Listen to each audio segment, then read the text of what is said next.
Sup, nerds? Welcome to the Omni4Game podcast, episode 39. I am Sean. I'm joined with Chris and Brandon, as always. All right, sup, guys? This week's Omni4Game recap. We go over our locals, as always. We hit up the BT16 tier list. We let you know what we think about this format's decks. The weekly reveals, as always, and comment questions, as always. So if you guys like this, make sure you like, comment, subscribe. We'll catch you in the next episode. All right, first topic, locals recap. I believe I did the worst, if I'm not mistaken. Indeed. Yeah. Do you know what place I came in, Brandon? Third or fourth. Huh? It was third or fourth. Well, You and Ben were both tied. All right. Anyways. Wait, hold on. How was... Ben had 2 losses. Sean, you only had the 1, right? Ben gave me my second loss. Oh, that's right. You hard lost to Ben. I thought you guys tied. Okay. Nah, he was either going to kill me on result. his turn, or I was going to kill him on my next turn. Right. We weren't going to draw. Okay. Stop giving away the results, God. Anyways, I played Shikuamon DNA. I really enjoyed playing it on the sim the other day, so I made some adjustments, quite a few actually. I'll put a deck profile up on the channel in the not too distant future, and brought it to locals.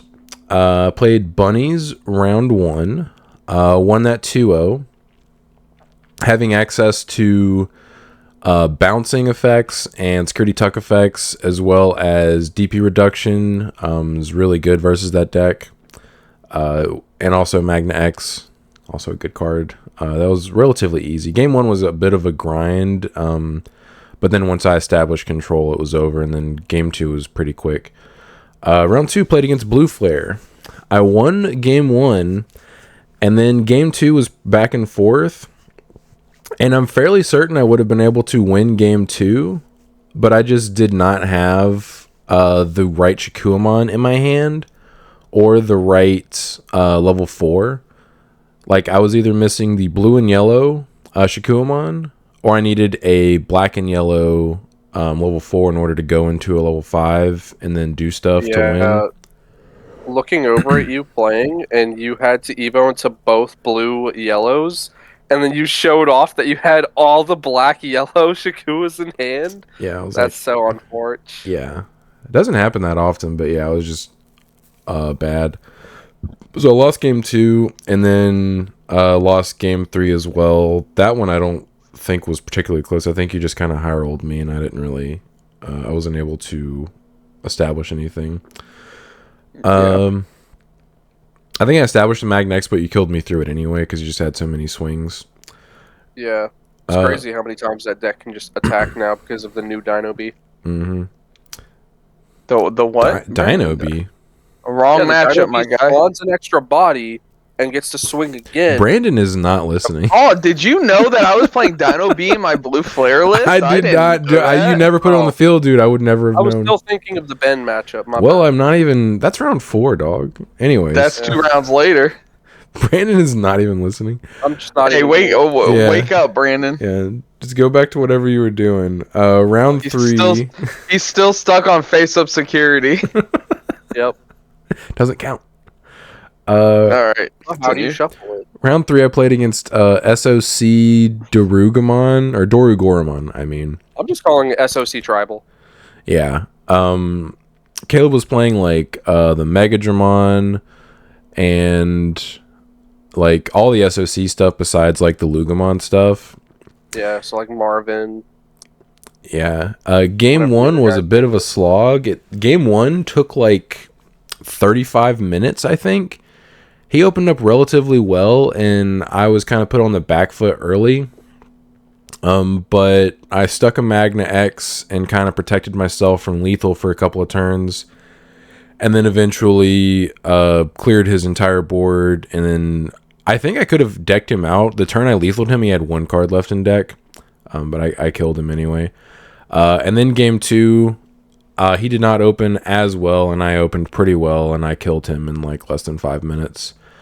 And then round 4 played against Perperial. I won Game 1, and then Game 2, Ben just wombo comboed me super quick and killed me. And then Game 3 went into turns, and Ben tried his absolute best to dig for, I think, the 4th Dino B. Like he like started his combo, and it was gonna pass turn if he whiffed, drawing into the 4th Dino B, but he drew into it and then lethaled me through that, and ended up losing that 1-2 and ended up going 2-2.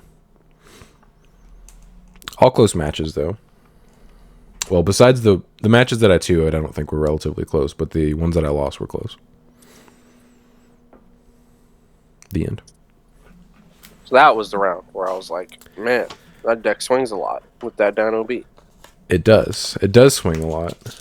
It's a little silly. That deck is sneaky. Yeah, that deck's very scary if they see their stuff. The issue with it is it requires a bunch of setup, and sometimes you just don't ever get to your setup and you just lose. Or you're in and put the wrong cards in trash, or pick up the wrong cards from trash, and then go, oh wait, I've messed up. Oh no, this is the end. Did he do that? Oh yeah. Yeah. He gave me an out round game 3 where he was going to be able to kill me unless my last security was a Heaven's Judgment. If it was a Heaven's Judgment, it would have killed his other level 5, and he wouldn't have been able to DNA end of turn to kill me, and I just would have won. Because I just would have lethaled him on my turn because he had 1 security left and I had a Magna X on the field. Yeah. It wasn't a Heaven's Judgment, though, unfortunately.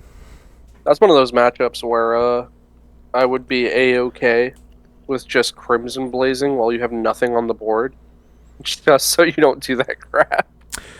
Yeah. If I had Crimson Blaze to pass turn, even if it gave him 6 memory, he wouldn't. He just would have lost. What are you gonna do at that point? It's like you can go up into a dude, but you're not gonna be able to play out your other level 5 in DNA. Exactly. Speaking of which, my first round, I got second. Was against Ben again, playing the Purpurial. Game 1, he just didn't see a second level 5. So I was... I should specify. I was playing Magna Armor. I figured somebody in this group has to try it and build it. Mm-hmm. And I do like decks that go big, Oonga Boonga, turn sideways. That's all you do. So anyway. Game 1, he didn't see a second level 5, so I was just able to steamroll through him before he could kill me. Game 2... he didn't see the line that he needed to end the game and accidentally cheated to end the game. And once me and Sean caught on, or well, all 3 of us, we were all sitting next to each other. Well, we Ben like, just asked me after the game was over. Yeah. What exactly did he do? He triggered end of turn twice. So in order to DNA into your Imperial, it's an end of turn DNA if obviously the memory's on your opponent's side. But when your guy dies and you play your Wormmon back and do all your Wombo combos, you can't actually end of turn again because those Digimon did not see the end of turn start since you're already in end of turn. And when he did it, he end of turned again to DNA into Imperial to swing for lethal. Damn, are you telling me he went into 2 Imperial Dramons on you, Brandon? He was giving me like 8 memory to do it, yeah. He illegally did it, but yes. Well, yeah. Yeah, the Wormmon and Promo Shadramon can... They're loops, and they can just keep going. Yeah, you can if you have the Imperials in your hand, you can just do it forever. Yeah. Crazy. Okay, yeah, so he did an illegal play, and because of that, I already had lethal established on my board because I left him at 0 security, and I still had my Magna X sitting. Mm-hmm. So, of course, I had lethal. So we would just go, okay, so that's actually my game. So I, quote-unquote, won because what he did was an illegal play. We ended up playing a Game 3 anyway just to see how it would have gone. And, yeah, he just, like, brutally stomped me in that game. So thank God we didn't actually go to a Game 3. He also found a lethal line the more he thought about it after Game 2. So he actually could have lethaled you if he had done a different play. It would have taken more steps, though. Yeah. And then round 2, I played against Caleb. I ended up drawing 1-1-1. So he plays so many blockers. Like, he was hard playing the Tyranno. His level 6s have blocker. Like, all of this stuff. Everything has blocker. So just Falcon, I could dude. never... Yeah, bro, right. just stun them. Yeah. So the big problem, I'm going to tell you right now, with Magna X, armor specifically, is if you cannot touch security, he is a dead card. He's dead. Mhm. He's gonna die. It's not nearly as consistent as the vaccine. It's not nearly as consistent as whatever Sean was playing because he had the patty mans that still touch security. Yeah, the promo Patamons. Yeah, like unless I have my blinding ray, which I even increased the amount of what I was seeing everybody else playing. I played 3 instead of only 2, just so I could have the chance of seeing it more. It's just like if you don't see it, you don't see it. Mm-hmm. Now you're hoping you can touch security, and then he just doesn't block with one of his 4 blockers. So I end up getting game 1. No, he gets game 1.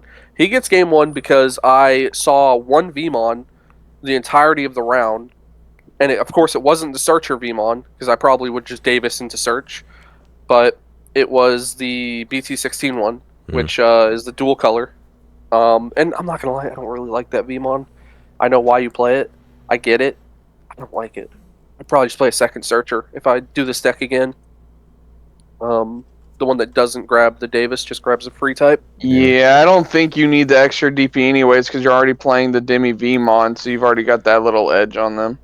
I see why people are playing it, because if you're like Sean and you're out to the Magna is a Megalospark Angelmon, I think that VMon prevents that from happening. They'd have to stack more DP neg on him. Mm. But man, you want I wasn't playing against decks like that. I like more consistency. Yeah. I'd rather play, especially if you're already playing the Davises. You want to maximize the Davis into a Searcher VMon to add more cards, and that VMon just doesn't do that. There were like I agree with you. I understand the DP. That's just how I like to play. I understand there's like a really good interaction as well, where opening turn I put promo VMon in the back, Davis into BT16. So the next turn I was promoting and evoing into a Magna for only 1 memory. Mm-hmm. That's really good, because then it meant I could go into my Magna X for super cheap, especially if I had the Awakening. Mm-hmm. So that was good, but that was like the one situation where I was like, oh, I love this VMon. The rest of the tournament, I hated the VMon. Like, I just didn't like it. Yeah, I'd rather play the consistency one. Mm-hmm. So game 2, I final Zubagon punched and just absolutely destroyed his security. Nothing he could do before he could set up. And the Shuyu then never come up. Yes, especially in that matchup, because the reboot was making it to where he couldn't swing with his Doru, because if he swung with his Doru, my Magna X blocks.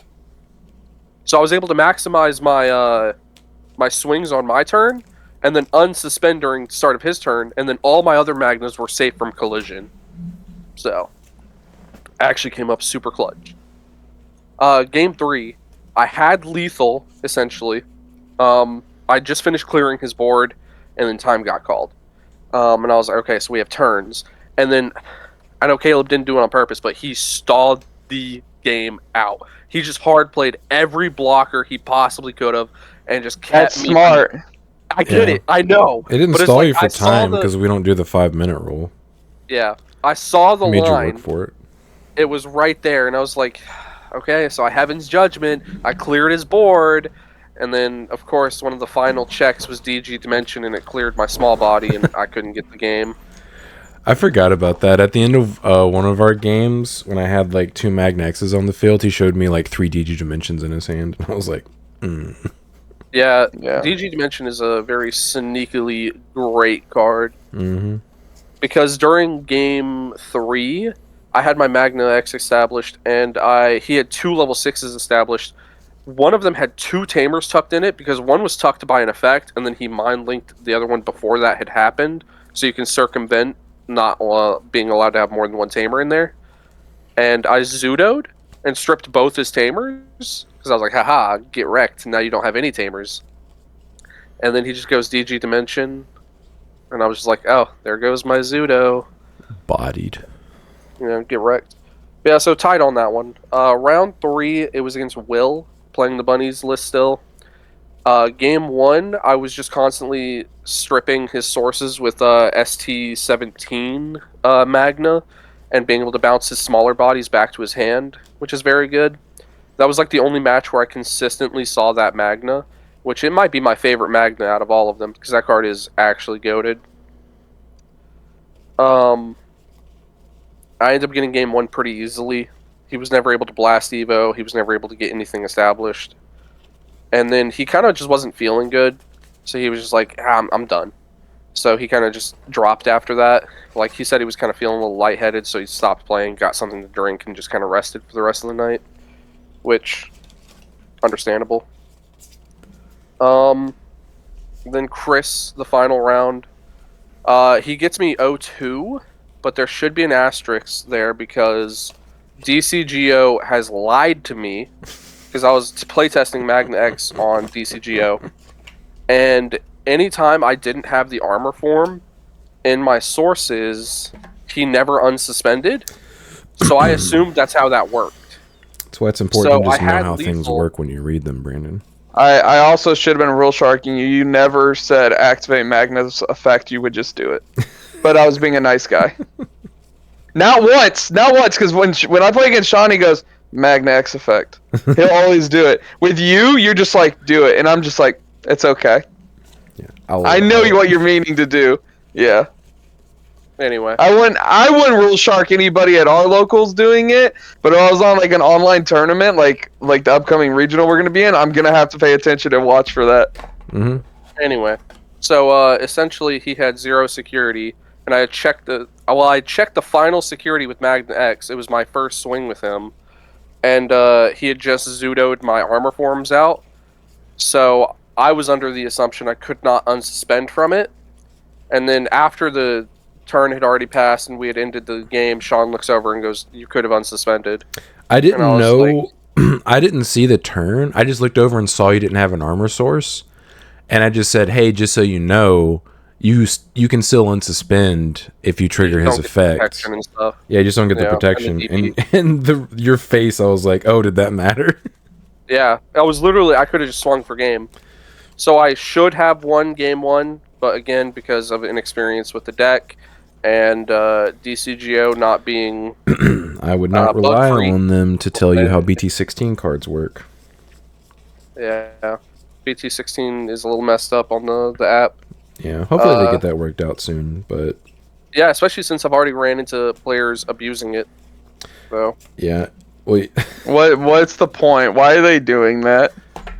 What's the point? Cheating? There's not a rank. There's not a rank system right now. They're just like, yeah, I get to win this. Yeah, It's like it didn't even lead to them winning though. That was the thing. It was just annoying. Yeah. It was just annoying they were doing shit during my turn. Oh, sorry, Sean. I illegally triggered partition in one of my videos, but I only did it to show people how scuffed it is, and then I just ignored the Digimon that I played for free that I shouldn't have been able to play the rest of the game.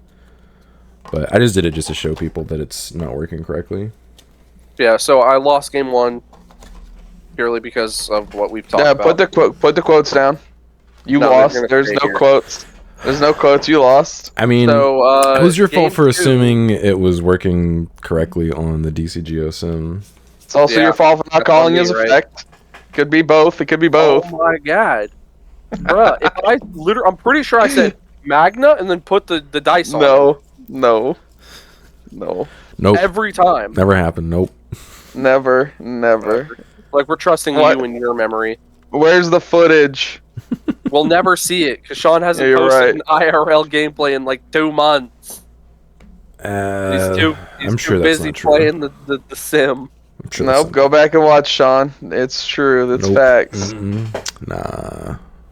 Anyway, game 2, I hit literally both of his one of options out of security. Both his blazing, whatever it's called, Full Metal Blaze. Full Moon, yeah.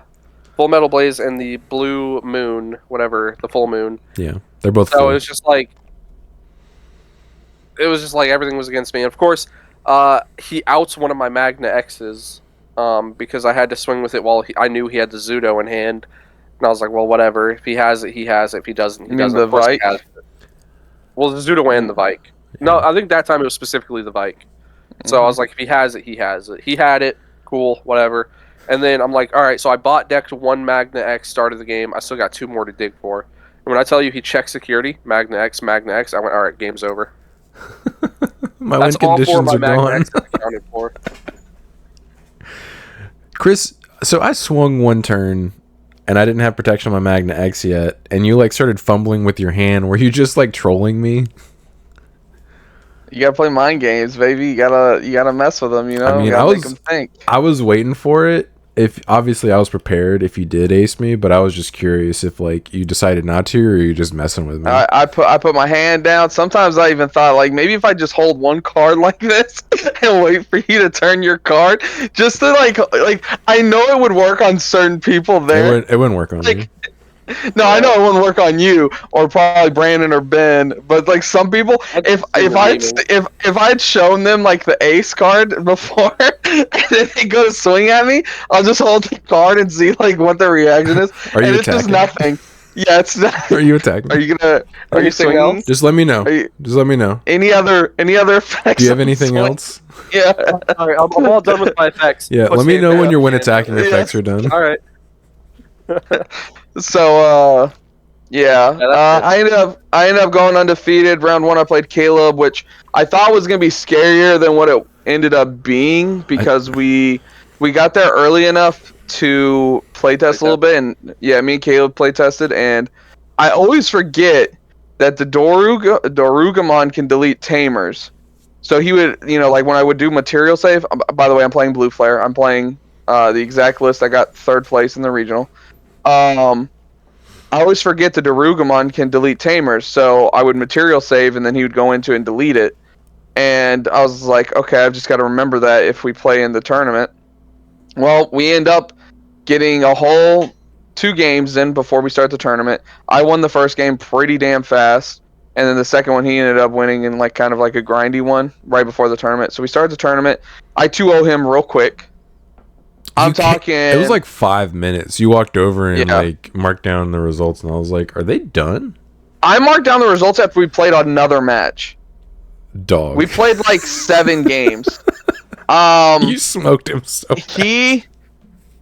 He just opened up really poorly, and not only that, his like hard drop Tyrannomons that Brand's complaining about just gets stunned by like Metal Greymon. Oh yeah, I mean you have a great matchup in that because you're just like stun.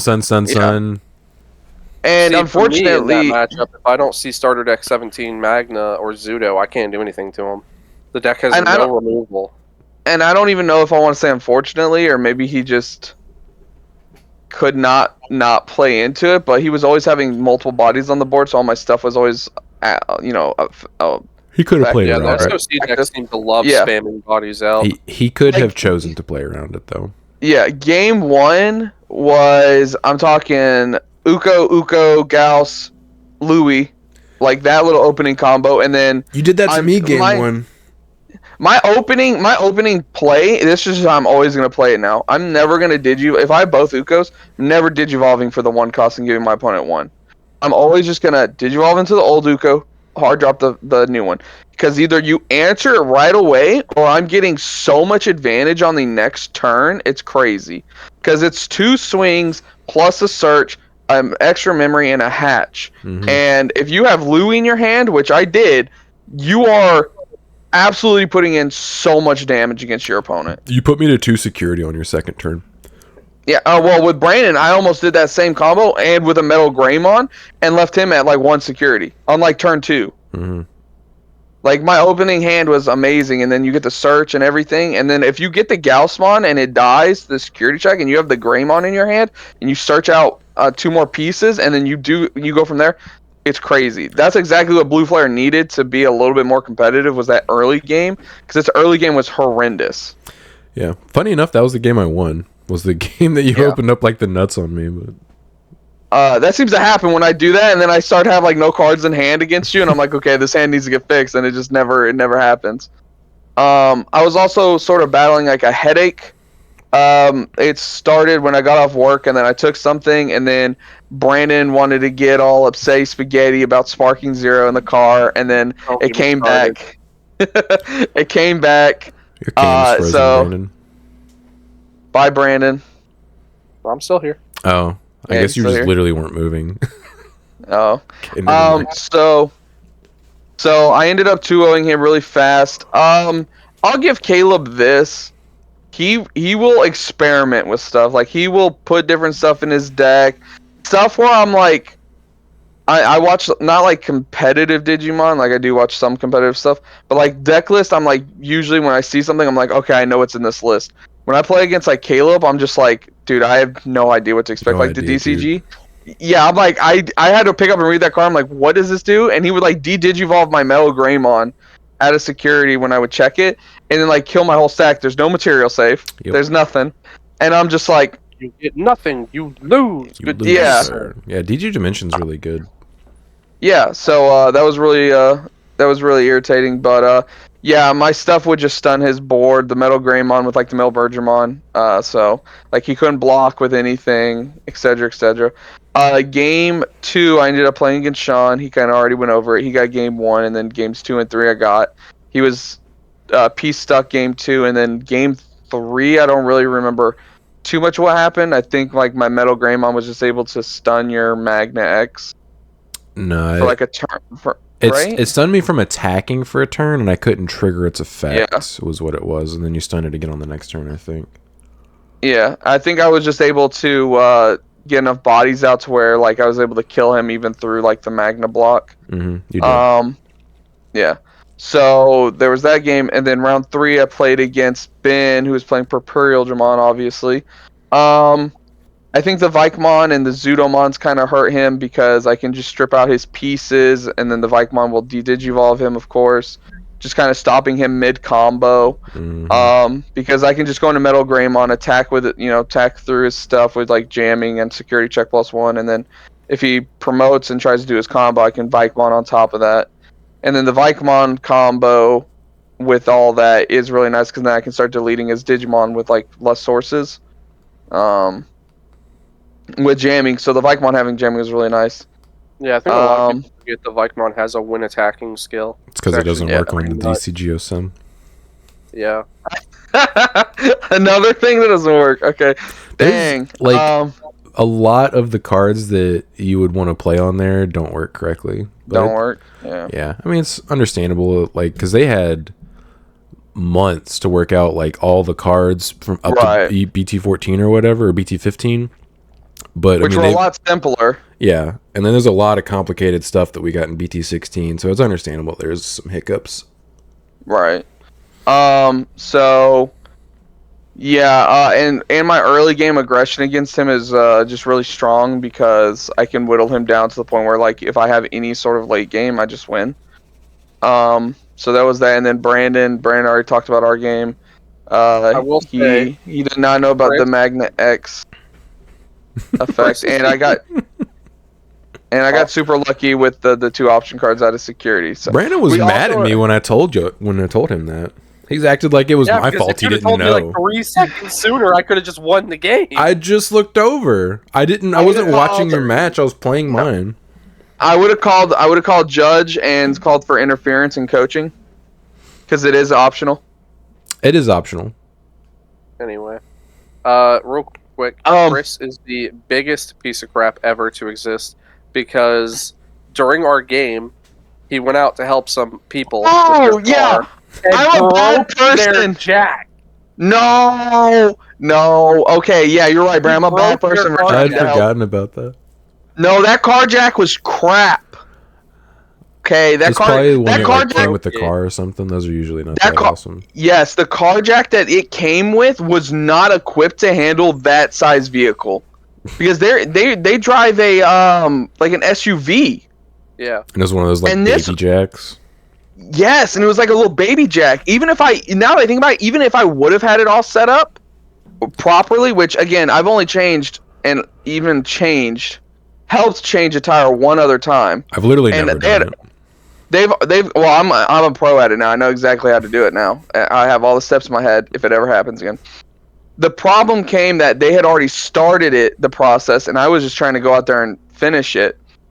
And the problem was there was just a whole mess. I'm not going to get into it. It's a whole story. Chris is a real piece of crap. He broke their jack. That jack could not handle the weight of that SUV. Couldn't handle your brute strength. It really couldn't. Yeah, couldn't handle. You should have seen them. You should have seen poor little Solar trying to unscrew the lug nuts off that tire.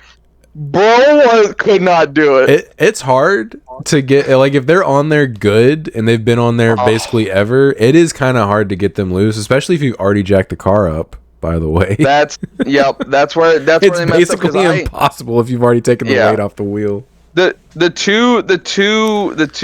that tire was shredded. That tire was messed up. It was done. I don't know how it got so flat like that. It must have had a massive hole for it to have completely deflated just while they were there. Oh geez. Yeah, that must have been it was a nail or something. Yeah, or something. The two biggest problem was, one, I forgot you're not supposed to jack up the car before trying to take the lug nuts off, because the jack would move, because when I would try and the car would move a little bit. And two, did not have the emergency brake off until I saw the car move when I tried to unscrew one of the lug nuts and go, "You guys have the e-brake on, right?" And they were like, "No." And I was like, "Can you guys go put that in?" And then I saw one of them go to get in the car to do it. I was like, "Please don't get in the car." Can you do it without getting in the car, please? But yeah, it was a whole process, and thankfully they were able to get a new jack. Get an actual jack, not like the jack that they had was like. Chris touch this one. It was like this big. No, I would have easily done it. The jack they had was like this big for like an SUV. The one they end up getting from Walmart's like twice the size of it, and like actual metal and stuff like that. I will say, they went to take the jack out from underneath it, like they were gonna drop the jack and everything. And they accidentally knocked it out, and the car dropped, and they all screamed. It was pretty funny. It was Fun good. Anecdote. All of that took about 20 minutes. Me and Brandon finished our match in the middle. Before Chris and Sean and Ben. Yeah. What do you want from me? I didn't get Diddy Bop like you did. I actually put up a fight. It's not my fault you suck. That damn dirty DCGO failing me. You have to be able to read cards and understand that you can't rely on an app to tell you how cards work. Okay, well, when you're playing the app that's automated and you don't get it, you're just like, okay, you shouldn't. You should not. But if you've seen other stuff not work correctly, you should not rely on you for this stuff. Again, I would call interference. If you literally swung and then Sean looked over and goes, "You can unsuspend that still." I mean, I would be like, "That's interference in coaching." That would literally be coaching. But I needed Brandon to win, so I might have done it anyway. Yeah, you know what, Chris? As the person running the tournament, and our official judge, we'd allow it. Ben's a judge now. I would call in a second judge to overrule that judge. Ben's also an official judge. He passed his judge exam a couple of days ago. So congratulations to Ben. And congrats. One of the first things he did was illegally end of turn twice against Brandon.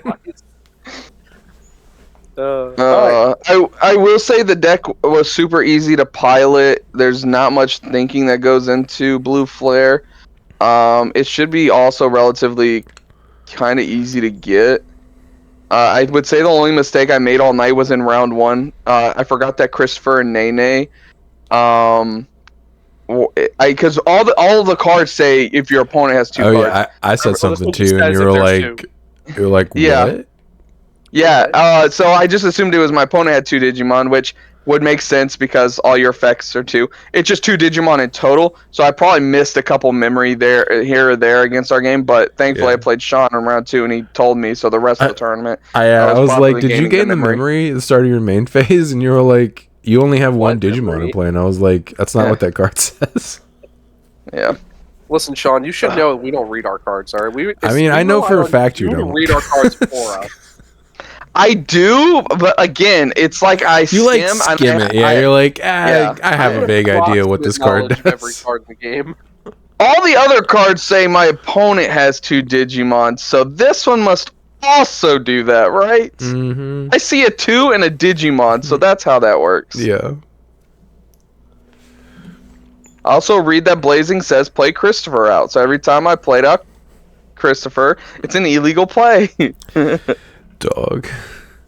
Yeah, I think so the pre-release stamp Blazing has it correct. Which is wild. It's because it was printed after the fact, because they print the pre-release cards like last. So they almost always have correct translations. Yeah. Then the errata pack has it, and the event pack has it correct. The only one that doesn't is the one from the set. It's a real shame a certain EX set doesn't have a pre-release. Yeah. That would have fixed a lot of cards. Would have fixed a lot of stuff. Yeah. All right, so we jumping straight into the tier list. Yeah, let me get it set up. Let's go. Guys, we've been waiting a little bit for the tier list because we wanted to see how some of the meta shaked up.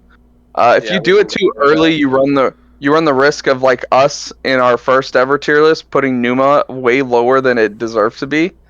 Oh, yeah. We just underestimated it. We really hadn't seen what it could do. Yeah, especially since Japan, they had just started popping off with it because Apocalypse had just been hit. Yeah. So once the floodgates were opened, the sewage was allowed to run free. Yeah, so we waited a little bit to do our tier list, so now we have a actual better understanding. Yeah, what this meta looks like. Yes. All right. There's no way okay. I already see some decks on here. Okay, I'm excited for this because people are gonna get heated. That's what we live for. BT16 tier list. Let's get to it. So, Phoenixmon, birds. Okay, I want to put this.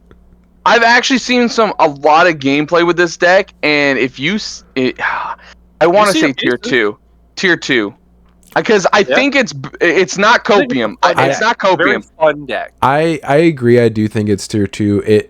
If they get their setup and it can roll, they can pop off real hard on you. But the issue is like it's kind of clunky. It's very combo reliant and piece reliant, like most decks. Yeah. But this one specifically, like you need your tamers, you need your pieces, and there's a lot of different play lines that you can kind of get mixed up in. Mm-hmm. I really want to. For me, tier two is something you can bring to locals, have a good time with, and have fun. Tier 1 needs to be like, I can bring this to an online event and maybe have some pretty good results. And then S tier is I'm looking to win that event. Mm-hmm. Yeah, that's the way I'm thinking about this. I would agree. Okay. All right, what's next, Sean? What are your opinions on burbs? Same. Burb. Yeah, I think tier 2 is where I would put it. Yeah. You can do stuff. I played against somebody who played it, and it looked fun. Yeah. So I still won that match, but I played against it a couple times on the sim. It's interesting. Imperial. That for me is tier 1. I think with the new support, the new ace card, that deck is sneakily still very good. It is, but it's not seeing any results. It's had some. Yeah, it's had has some. it? Mm-hmm. Okay. They've had a couple sneak into the top. Yeah. I don't think tier 1. I don't think it's consistent enough to like hope to win an event, but I think you could sneak into a top 16 with it. Okay. Yeah, I think it'll probably end up being like bottom-ish of tier 1. That's what I was thinking. Yeah. Yeah. All right. Now, is this like Dark Masters, or is this just like what is this representative? Yeah, because it's just a Vikemon, right? I don't know what this Vikemon's supposed to represent. Do you see any Dark Master cards on here? Because we could just say it's Dark Masters, because I do know they play the Vikemon in it. Let's skim real quick. Because I don't see one. Let's see. Because I would think with Dark Masters it would be a Pokemon, right? Yeah, I mean, last time it was. You would think, but I don't even see a Pokemon on here unless I don't know what this is. I can't tell either what that is. Is it? It might. Is that Mallow? I'm pretty sure that is Mallow. Okay. All right, so we'll just pretend this Vikemon is Dark Masters, which is fine because that's like one of the best cards in that deck. Yeah. Yeah, for real. Dark Masters. I think it's too slow of a deck to be considered tier 1 or 2. It might be Copium. But you get to play a lot of really good ace cards. I would push it to tier 2 because it's something I think you could take to a locals and win with and have fun with. That's it's kind of how bird. I feel about it. I think the power of the ace cards you get from BT16 like push it over the top to where like you can definitely win some matches. Yeah, and you're gonna have the Grand Kuwaga, you're gonna have the Vicon, you're gonna have Mega Gargo still. And late game Apocalypse, you just win. Like mid to late game, if you see it, you're just like, okay, it's Jover. If you see it, it's Jover. Yeah. Okay. I'm fine with that. Tyrant. I think Tyrant's probably going to be tier 1. Tier 1. I think I would probably have it just above Imperial, just because of its innate very good matchups against some of the higher tier decks. Yeah. Oh, and to the people in the comments asking if I was playing BT16 Koto, yes, obviously. It's a green deck outside of your 2 level 3s that search. It can still be super piece reliant, and you can miss some of those pieces even with 1 searcher, 2 searchers. So. I got your deck profile, didn't I? No, we didn't do it because I told you I wasn't happy with the list. I wanted. Oh, that's right. You were gonna change it. Okay. I'm still playtesting with it, and I've changed out a couple things. I'm a little bit happier with it, so maybe I can bring that again. Not next week because we won't be there, unfortunately, but the week after. When EX6 comes out. Yeah, but I mean, it's just EX6. Yeah. Yeah, unless you're playing Moss Amon or 3 Grey Angels. I mean. Well, Dia doesn't have support in that, does it? I think it has a little, but it gets more in BT17. Okay, I thought BT like groundbreaking, but yeah, because BT17's the clock one, right?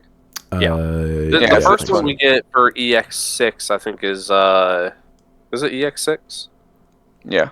Yeah, it's like a generically kind of random support, but it's still better than whatever the hell we've been getting. Yeah. Since BT5. So Shakuamon, Sean, you've actually played the deck. I mean, you can play a variety of different top end and stuff. Where are you thinking? I think tier 2. Tier 2? Okay. I mean, you could potentially put it on the bottom of tier 1, but I think that might be a little ambitious. The new BT16 Shakuamon is really good at being proactive because you can go into it and then pass turn and it's immune from your opponent's Digimon effects. So like you can set up an ace play and like there's basically nothing your opponent can do about it unless they use an option before they attack, which is nice. It's got good removal. Yeah, it's got decent removal. It can tuck stuff into security, bounce stuff to hand. It has DP reduction if you use Valk. It has de-evo if you use Vike. I think it has access to a lot of tools. Entire deck is that Dual Tamer. Yeah, the Dual Tamer is the best card in all of the new DNA decks. For sure. The ability when de-digivolve just when DNAing, so that's so nasty. Yeah. The issue is like it is piece reliant because it is a combo deck. I just don't think it's consistent enough yet. I will say I played against one of these on the sim and they had Edamon in their list. So you were forced to play into like level 6 aces. That was a consideration. Nasty. Yeah, because like he hard played the Edda, giving me like 3 memory because I think he had gone up to 4 with his tamers. Mm-hmm. And then just Valked me, and I was like, Yeah, you can do that in Zudo or Valkyr, or not Zudo, but Vike or Valkyr opponent. Yeah, so that was pretty nasty. Yeah, I think that's the best thing about this deck is the variety of top end you can play. You can play Magna X, Vike, you can play Valkyrie, like all kinds of crazy stuff. Also pretty wide as well. Yeah, depending on what your level 5s are, you can play a bunch of different level 4s. Yeah, the Sheepmon with Collision is pretty nice. So. All right. I just don't think it's consistent enough. Like you basically need to see the Dual Tamer in order to be able to pop off on your opponent. Right. Yeah. All right. I think this is Doru Goramon, if I'm not mistaken. That looks like it. I want to put this in Copium right now. I don't think it has everything it needs. If this was Lugamon, just with the Dorugamon, I would say like S tier. But with the way it is right now, you don't think so, Sean? No. You don't think so? Have you seen any Lugamon's top? Yeah, but that was I think before they started teching that card in. You think that was with this card? I don't think it Because matters. that's how I they think- answer. I think Lugamon loses to too much stuff. Okay. There's so many decks that just kill you before you could possibly set up first. Also, if you get So- Valked, like, Yeah, Valk's not a good time. yeah. So yeah, anyways, like I was saying, I think this deck is copium right now until it gets the rest of its support. Its boss monster is really cool. It's just the rest of the deck is just kind of meh. Yeah. Can you guys tell what this is? That's Darkdramon, so that would be Deep Brigade. It's a good Okay. play. Yeah. Okay. Yeah. Fortunately, the deck just doesn't do much. Like, sure, you can potentially spam a board pretty wide, but it doesn't really do anything after that. There's also a Brigadramon here, so like I don't know what this like. Oh, is that supposed to be the variant that like plays Chaos? Yeah. But there's Like the also one a that's there's also a specifically Chaos game Mon and on here BT16. somewhere. I saw it. Hold on. I seen it. There it is. Yeah, Chaos Mon. Okay, we'll just stick those together because I don't know what those are supposed to represent.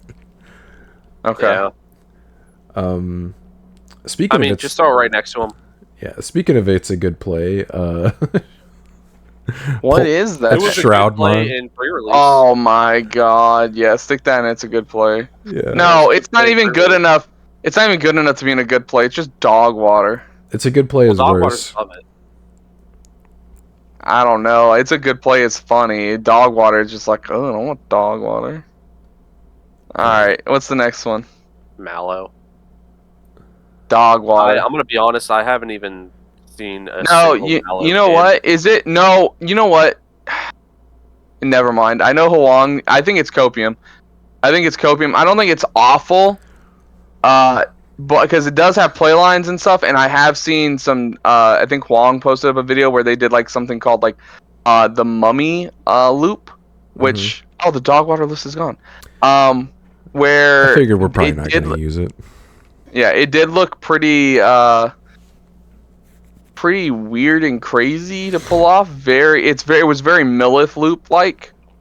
It's kind of hard to explain, but it can I definitely think it's pop off copium. on you. The issue is it requires a lot of setup, and versus some Right. decks, the pop off doesn't really accomplish anything. right. And if they have Yeah, a level it's 3 that just power. says you can't play your cards by effects, you're just like, okay, it's Jover. Which most top decks are playing those cards if they have access to them. Right. Indeed. It's a good play. Yeah, I don't even know what that's supposed to represent, dude. Big Uko. Big Uko? Like, okay. Big Uko. So I'm assuming this is Bunnies. Rapid X. Top. Yeah, you want to put it at top of tier 2 behind Shikuamon? What are we thinking, Sean? I think Bunnies is still good. The access to Mega Gargomon, the ability to ace into the Mega Gargo on the Rapid X. I think it's okay. I'm trying to think of why it's not tier 1, because we don't see any list topping. Because it just doesn't have the aggression to keep up with the other deck. Because the Magna X, the Magna X is playing the Rapid X. Because it's the bottom of the list is better than the Bunny's bottom list. Yeah, I think it loses to DP reduction, which is a huge issue because... Prevalent in this format. Yeah, because like Nume has access to it, Yellow Vaccine Magna has access to it. Any deck that plays Valk kind of blows you out. Like, I baited Will into swinging with his starter deck 17 starter deck 7, whatever, starter deck Rapidmon, and then I Valked him. He checked security, and then I was like, it's dead. And then he can't do anything the rest of his turn. He hard played another Rapidmon to pass turn. Yeah.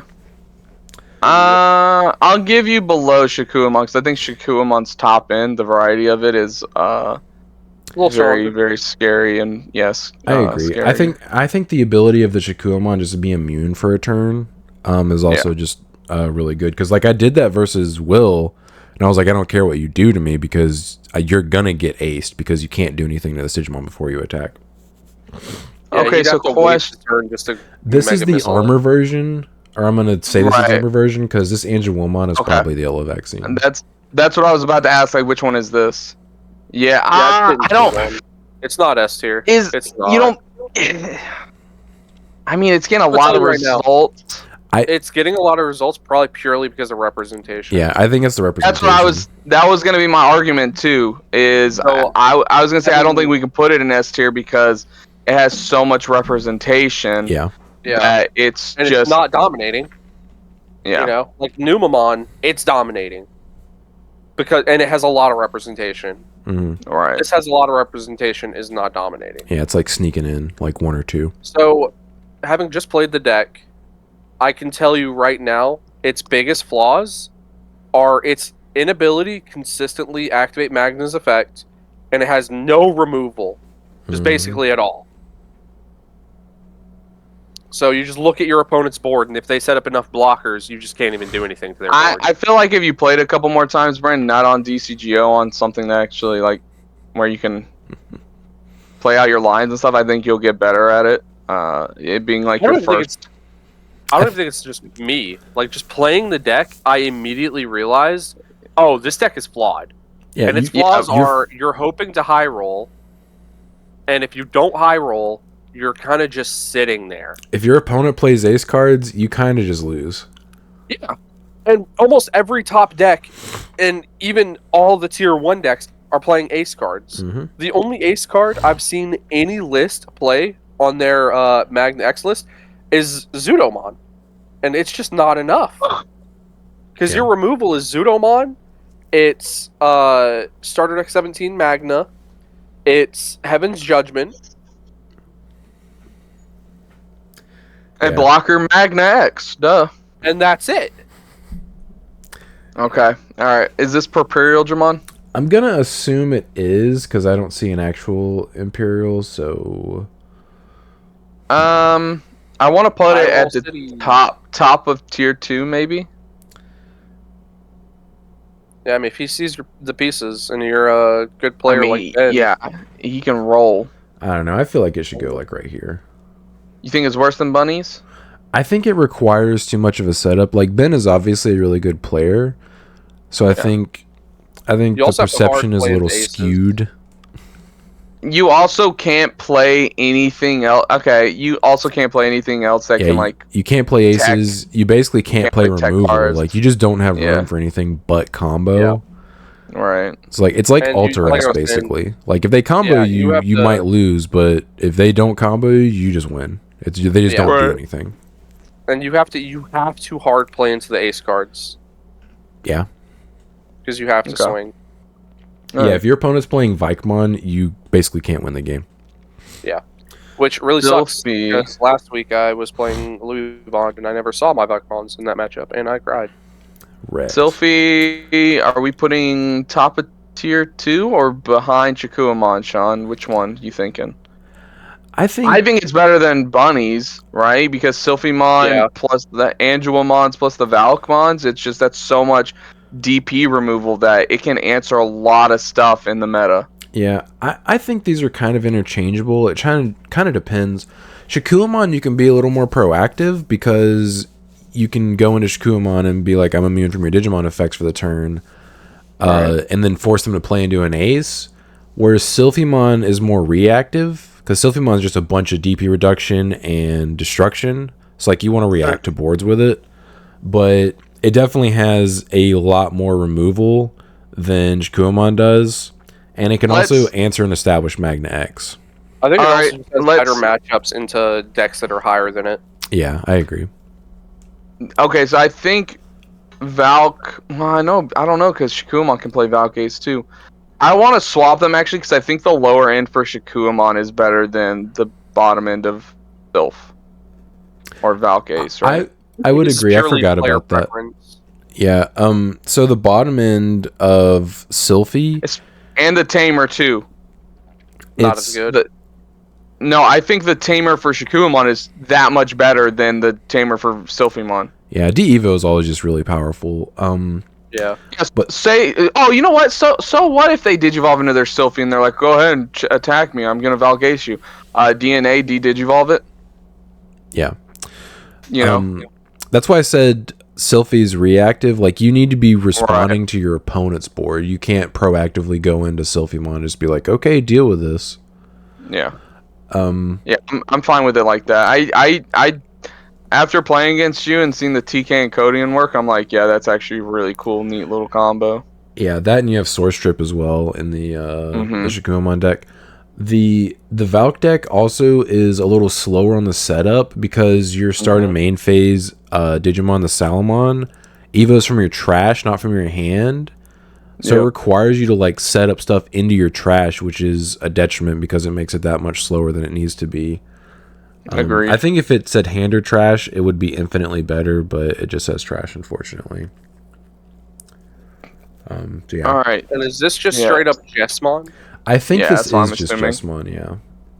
Now, I will say, because you can now just tech in Magna X into the Jessmon, the high roll factor is even higher.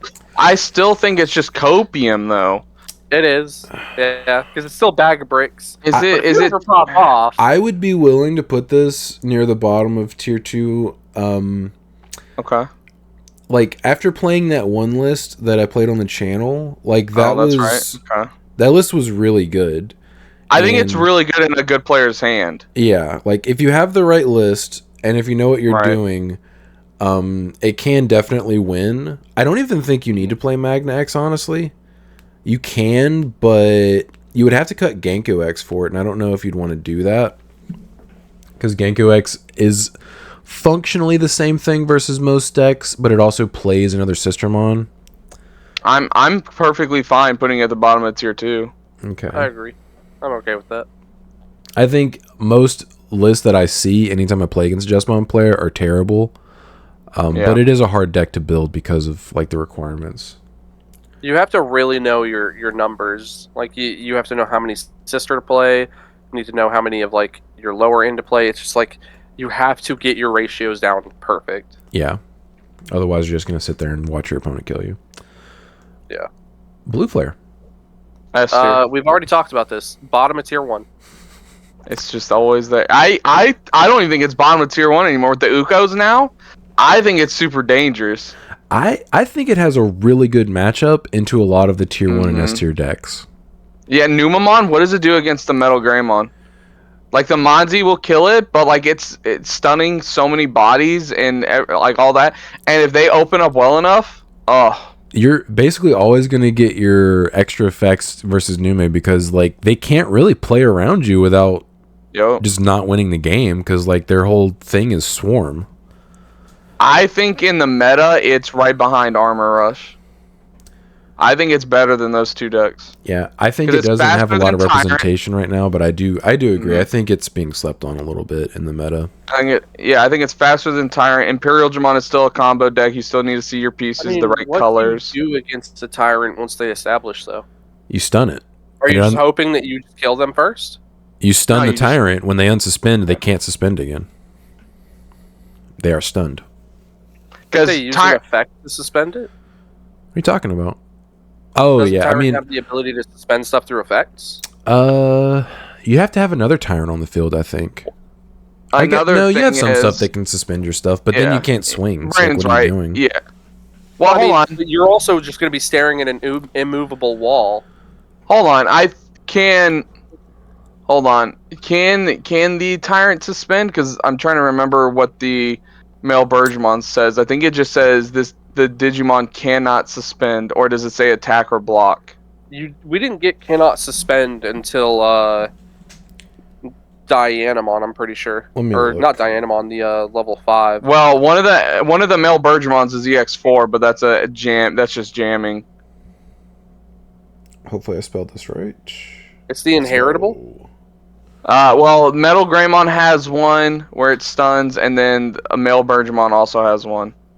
Can't attack BT. or block. Yeah, attack or block. And then, Okay. what was the other one that you said? Male Bergemon. That's Oh, the we one I already looked did that up. one. What was the other one you Oh, Metal Greymon. I think he's I'm pretty also sure it's- can't attack or block, but let me double check. Yeah. I think you guys are right. I think it's just attack or block. Let's see. Can't attack or block. Okay. I still think it's just faster than Tyrant. I agree. Tyrant Tyrant Tyrant is very also has to. A Tyrant has to play into it too. That's our whole thing. yeah. Yeah. So like you could just and you could Well- potentially just overwhelm them because like they redirect your guy. they can only do that so many times, and you just material save and just keep going into more. The biggest worry is if they Running out attack of and Metal Greymon. they play the Grand Quagmon and then they bottom deck your thing, but that's all end of turn. Yeah, that's all end of turn stuff. So I don't, Yeah, I think Metal Greymon would just win it more consistently than Tyrant would win it. I agree. I think you could just kill them before they get a chance to really set up most of the time. I think it's too slow. Do we think it's better than Armor Rush, or we go okay with where it is right now? Because we put Armor Rush up there because of representation. Because do we think it's a good deck, or do we just put it up there because of its I think we would have had a much more competitive match if A, I knew my effects better, and B, I didn't hit your only 2 removal out of security. Yeah, I'm okay with where it is right now, right behind Armor Rush. And I agree, Brandon. I felt like our game was more 50-50 than when it turned up, or what it ended up being. Yeah. Yeah. Okay. I'm fine with it right there, then. All right. Blue Moon, yeah, Cope. Cope. Trying to Sorry, guys. It's not a good green deck anymore. Yeah, I think this deck just loses to Valk Ace, so yeah, this is just Cope. Yeah. Like, loses to Valk, loses to Pillows. Loses to Vike. What are you going to do against Vike? I think Valk hurts it worse because all of their stuff's small, so if you Valk them, it nukes like basically everything on their field besides their Bloom. Their Bloom, I'm saying, like, their Bloom Vike, check security, and swing. usually your Valk can pop it. Yeah. Like, the Bloom swings, you activate your Vike, and suddenly their entire board is now stunned. Do you guys think it's better than Dorugamon? Because I think the Dorugamon list with the AGs is much better than the list that Caleb is playing, unfortunately. Okay. Yeah, it's better than Mallow, I'll give it that. Because I think he would definitely have... Goremon up. Okay, because I think his list is obviously not perfect. He's still playtesting stuff and figuring stuff out, but if he played the list with the AGs with Alliance, I think he'd have a better chance at a lot of matchups. Yeah, so. Alliance would have been sick, especially when you have the collision effect. Yeah. All right. So what is up next? All Force. All Force. You guys know this deck much better than me, so. It's a sneaky deck. It's so high roll. It's so needing in Tamers. Yeah, I was gonna say probably somewhere in tier 2. I think I would put it above Jessamon and maybe above Burb, but I don't think it's going above Dark Masters. I mean, it's just a worse version of Mirage, right? Doesn't it just need more to happen or more to go your way to win? Yes. It is effectively a Mirage deck that requires more pieces. Yep. Like, Rena's really good. Its memory gain abilities is very good. But, like, you need to see optimal line. Like, you know you're popping off as an All-Force player when your opening, like, few plays is BT11, BT11, BT11. If you don't see BT11 line straight off the rip, it's suboptimal. And it's just not good. All right. Red Hybrid. I want to stay top of tier 2 just because I think it drops off pretty hard until... Tier 2? Yeah, it drops off hard until we get the next line of support. Because you can't touch a Magna. You can't touch a Magna. What a fall from grace. Can't touch Tyrant. You can't touch Tyrant. You have to swing into it, essentially. Mm-hmm. Like, you could, because you're going to be big enough to do it. But they could just redirect to somebody else. Mm-hmm. And does it have the swarm factor? Because you can't play 8 Ukos because they don't count towards your hybrids for your... Yeah, we need to play Flamon. Until we get the next line of support for it, it's going down right now. Yeah. Like, your S tier matchups are just not as good as they used to be. Right. Yeah, it doesn't match up in the meta. You hard lose to a Vikemon. If you get double D Evo'd, you're screwed. Valk also exists, and Valk blows up all your small stuff and hurts your big stuff. Like, you can potentially Valk somebody to where they lose their Takuya effects because they don't have enough DP anymore. Like, you just hard lose to a lot of current things going on. Because I tried the deck. I was, like, play testing it and stuff, and where I do think I probably could have adjusted my list a little better. It just still wasn't hitting. Yeah. Not like it used to. All right. I'm fine with it there. I mean, you're the red hybrid player. I want to. What about you, Sean? You think that's fine where it is? No, I agree. I think it's Okay. I think it's somewhere around here. Like these like top 4 here are probably interchangeable for me. Okay. Yeah. I was signing Now, it the Raid War Greymon. I want to say this Yeah. with this deck, okay? I think that there is a list out there where Greymon could compete. I think that the list would include Black War Greymon, not just Black War Greymon, Black War Greymon X, and that Greymon. Because I think the Black War Greymon would help in the vaccine and the armor matches and all that, because you have that tamer Mirage removal. Yeah. Mirage 2, You have a lot tamer of removal. tamer reliant decks in the top tiers. Right. And I think it's being slept on because no one's playing the Black War Greymon. Plus the Black War Greymon X. Because Yeah, Black the War problem Greymon is you have a very limited line you can play because they have limited Greymon X. If Yeah. Greymon X was unlimited, you can make such a diverse pool because you have access to all the black, all the red. Right, So you yeah. can intersect right there with that. I agree, but like missing Greymon X is unfortunate.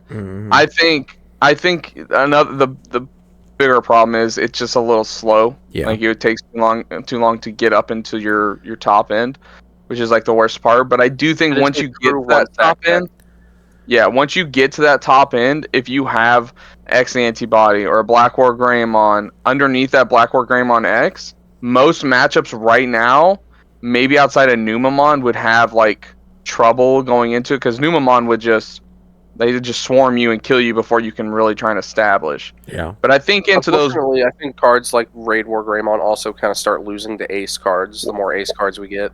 well, I think Raid War Greymon, where it's perfect, is against the Numamon matchup, where they have so many bodies you can just kill them from there, right? Speaking you don't think from so, Sean? experience, no, it's bad. No. Well, I guess if they have a Modzi into like the Valk, they still turn from you, or if they Valk Right, you, okay. like it's just really bad. yeah. Yeah. I forgot about the turn stealing part. You're right. I think just Black War and Black War X would be your best top end, but even then, Right. I think it's just a little too slow. Yeah, I mean it would be controlling, but like where's your kill? Yeah, Kill exactly. potential. Your win condition would just take too long most of the time. I think I'd probably put it somewhere near the bottom of tier 2. Because I think if you brought it to locals, you could still have fun. For me, like Copium and down is something if you bring to locals, you just don't have a good day. Well, I definitely think it's tier 2. I'm just trying to think of where. I think I would put it just above Jesmon. Think it's better than Jess. Sean, you've played Jesmon recently. Yeah, You've look probably at played War I honestly Greymon think recently. Jesmon's better. Okay. just high roll potential. Yeah, like when you pop off with Jesmon, you at least swarm the board with like 5 Sistermons. When you pop off with War Greymon, you swing for a couple of checks maybe versus other tier 2 decks. I don't know. I think it lacks a really strong top end now, and like it's just not as powerful anymore, and like you don't have access to good ace cards. Like you can play Valk if you want, but then that waters down your actual engine. Right. Yeah. I don't know. I'm really sad I about. think you're right. The lack of ace cards in that deck are very, very apparent. Like, I mean, you could play Vikemon and Valk, but like, then what are you doing? If you look at our tier 1 decks, they all play some variation of ace cards. Yeah. Like good ace cards too. Yeah. Like the thing about War Greymon and like Metal Garurumon are both being super punished right now because they are archetype decks. Yeah. And the archetypes don't have good aces right now. They haven't gotten any Metal Garu support Ace, in several sets. Yeah. Metal Garu Ace, Black War Greymon Ace are both just so mid, and it's just like you can't play them in a current strategy. Yeah. If you ace into War Greymon, I'm like, thank you. Sean, I'd like to see your next video be Burbs. I don't think I want to play that deck, man. What? That's got a lot of moving parts, dude. I don't know if I'd enjoy playing that. All right. It's like playing a purple deck. Hunters. It's a purple deck disguised as a red deck. Yeah. Okay. Hunters, I'd probably put it somewhere in tier 2. Like, it got that sneaky top. So are we thinking tier 1 or No, it's definitely not tier 1. Absolutely. tier two. I'd say either bottom of tier 2 or copium. I don't think it's bad enough to be in copium because it can if they open up with the what's it nut? called? What's the level 5? You mean the level The 4? Omni Shout? The Omni Shout, it can put out a bunch of damage with jamming.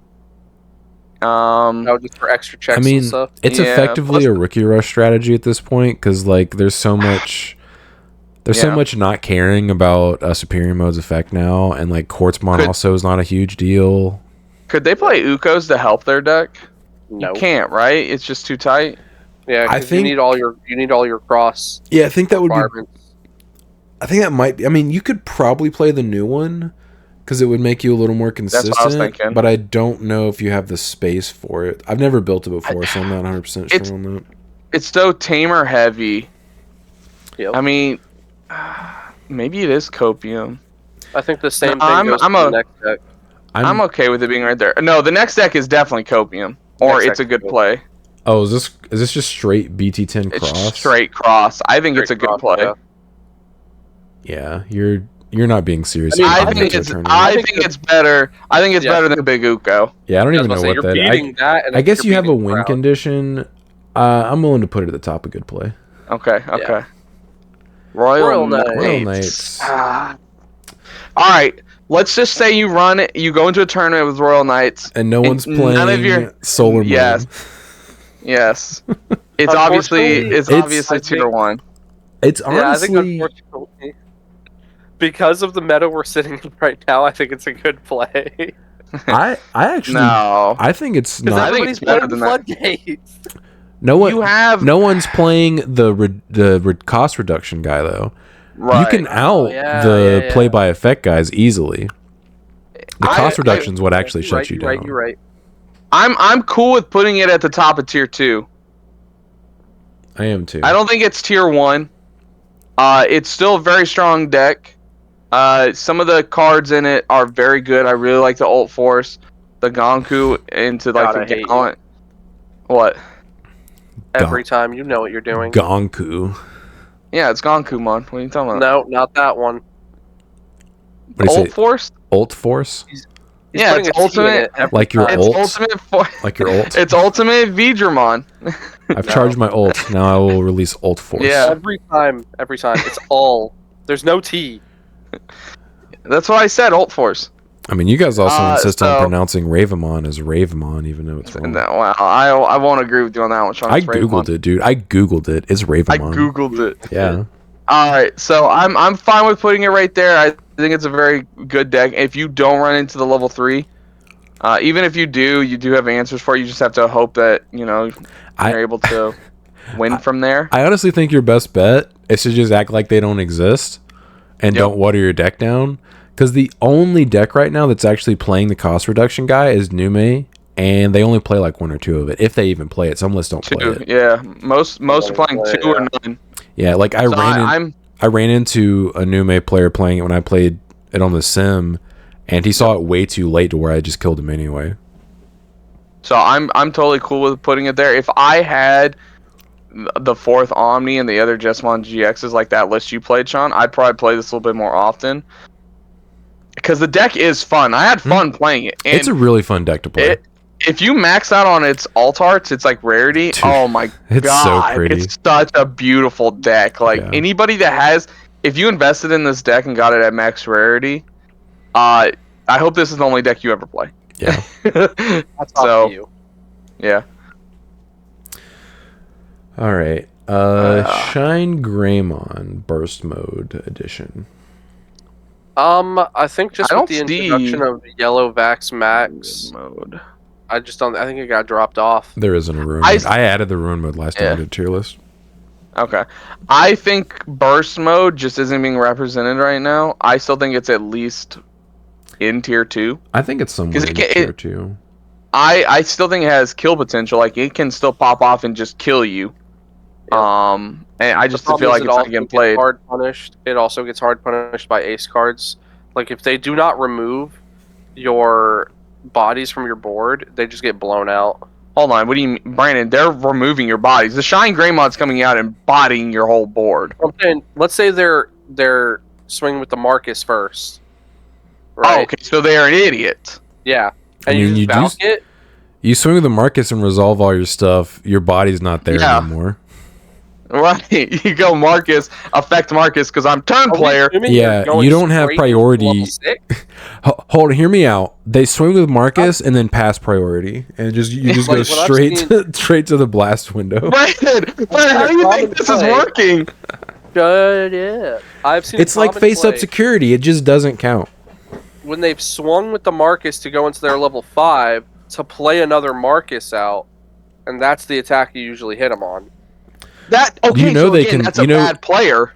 You know you could do that and it would still stack enough DP to out most level 5s. You're forgetting about all the inheritables, and if they play the BT16 Marcus, that's another 3k right there. What if you have multiple level 5s? Then they would probably go to the level 6 first, my dude. I want to think. I think also they can play Valkyries. I think it's better than Sylphimon. I think it has better kill potential than Sylphimon does, in my opinion. Okay, I think I will bump it below Shakuamon because Shakuamon can go into Shakuamon, protect itself from the Digimon effects. So it's a lot harder for them to actually out it, and they're forced to play into ace cards. But Sylphie doesn't have that luxury. My argument for the Sylphimon thing is, I don't think Sylphimon can kill them fast enough before they set up their tamers and their Mimboost or their trainings, and then they don't immediately promote and then just kill them. I agree. I think you're right. Okay. I like hearing that. Thank you. You're welcome. Yeah, he hears it too much. Is this our first S tier deck? No, I don't think it's S tier. You don't think so? I do not. No? I think there's it's got to be top guaranteed S tier. And it's got to be top. Mirage in there. I don't think it's S tier. I think the issue it has is it loses really hard to ace cards now. Yes. And the only way it can play through a Magna X is by playing into an ace card. Because their unblockable guy requires you to attack with him. I agree, but I think you need way more to go right for you as the Magna player than you do to be the Mirage player. I'm talking about the vaccine version.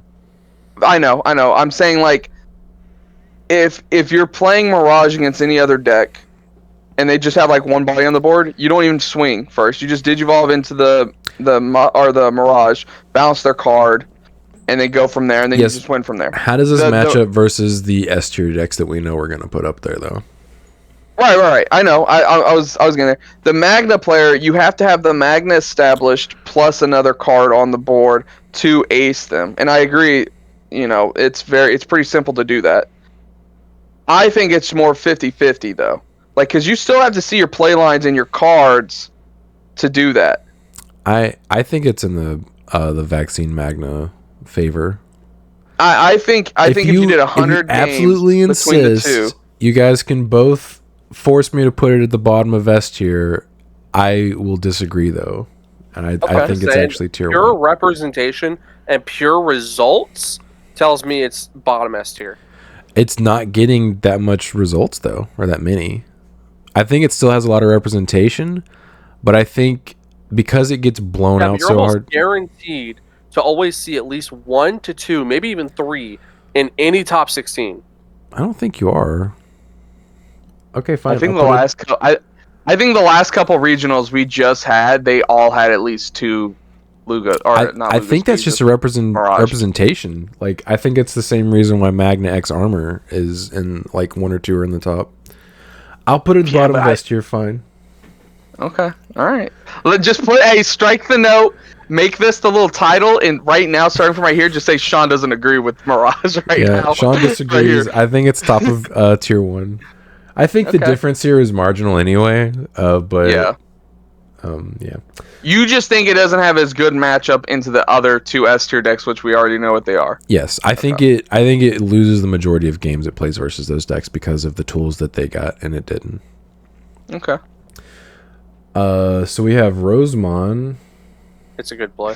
Or Cope. One of the two. Yeah, Cope. Yeah. I mean, it could be good against Numamon because if they establish like the Rose X, anytime they promote, they're just like, hey. And then you just Monzi exit because they don't have any removal.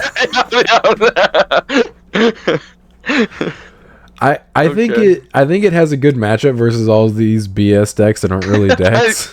Yeah. So I'm willing to put it in Copium. I'm pretty sure Crossheart beats that. I don't think it does. I think they just stun everything. Yeah, Brain, you can stun their tamers. How are they gonna do that? You're playing everything. Read Rosemon X. No. Okay, well, that's why you'll lose to it. It's a bad card. I beat Chris's Bodie off when he was playing that deck. All right, I want to hear it. I think you were playing Mirage too. I'd hope so. I was not. I was playing Melga, you idiot. Oh, you mean Melga when it was actually good? Okay, all right, same two blue dogs. Yeah. Alphamon. I think it's better than Bloomlord in Copium. I would be willing to put it somewhere in tier 2. Okay. I'm hearing you. I'm thinking. You think it's better than War Greymon? At the moment, yeah. Probably. I think its high roll is better. Because I agree. Its high roll is very good. You see the one of. Yeah, like if you see your stuff, you could promote and. It's Jover. Yeah, like you have a bunch of removal. You have de-evo effect, which is good. I just think its high roll is better than the high roll of these two cards or these two decks. Okay, I'm fine with putting it there. Belfie. Have you guys seen the Belfie Turbo Mill deck? I think I may have come across that the other day. It does seem pretty cool. Unfortunately, sounds very Peaks reliant. It is. I feel like it's still in Copium. I don't think it's a tier 2 deck. We can stick it right here if it'll let me. Works for me. Okay. Ravamon. How much? It's a good play. Top of it's a good play. Okay. All right. It can at least do stuff. Yeah. It can dodge. It can dodge effects. Yeah. Like the issue is it just loses to Pillowmon. You're just like Pillowmon pass, and they're like, you got me, dude. Okay. Every time I've played, I do not understand why so many people are playing Ravamon on the sim. I've played against it several times on because DCGs. it's got a new Falcomon, Sean. Remember, we don't have that yet, though. We don't get that for months. It's not in the sim. People are just playing it. It's getting support like at the end of the year. I don't understand why people are playing it, but whatever. I'll take the free win. Bottom of tier 2, or do you guys think it's better than like Hunters? Because D-Brigade is a spam deck. It can go very wide, have protection, and block a bunch of blockers. I think the issue with Brigadramon D-Brigade is it just loses to Valk Ace, but I'd be willing to put it somewhere in this area. Well, those bottom 3 decks, none of them play that. Play Valk Ace. All right, well, there you go. We'll stick it right there then. Okay. Luga. Bottom of tier 1? Yeah, I was going to say probably bottom tier 1. With the new introduction of Dino B, the Seth, the new level 5, I think it's getting support enough to where it can still continue to compete. So if we were doing... It's never going to see any results just because, A, it's probably not represented enough, and B, it's still pretty high rolly. I think it loses to Pillowmon and it loses to Valk. Yep.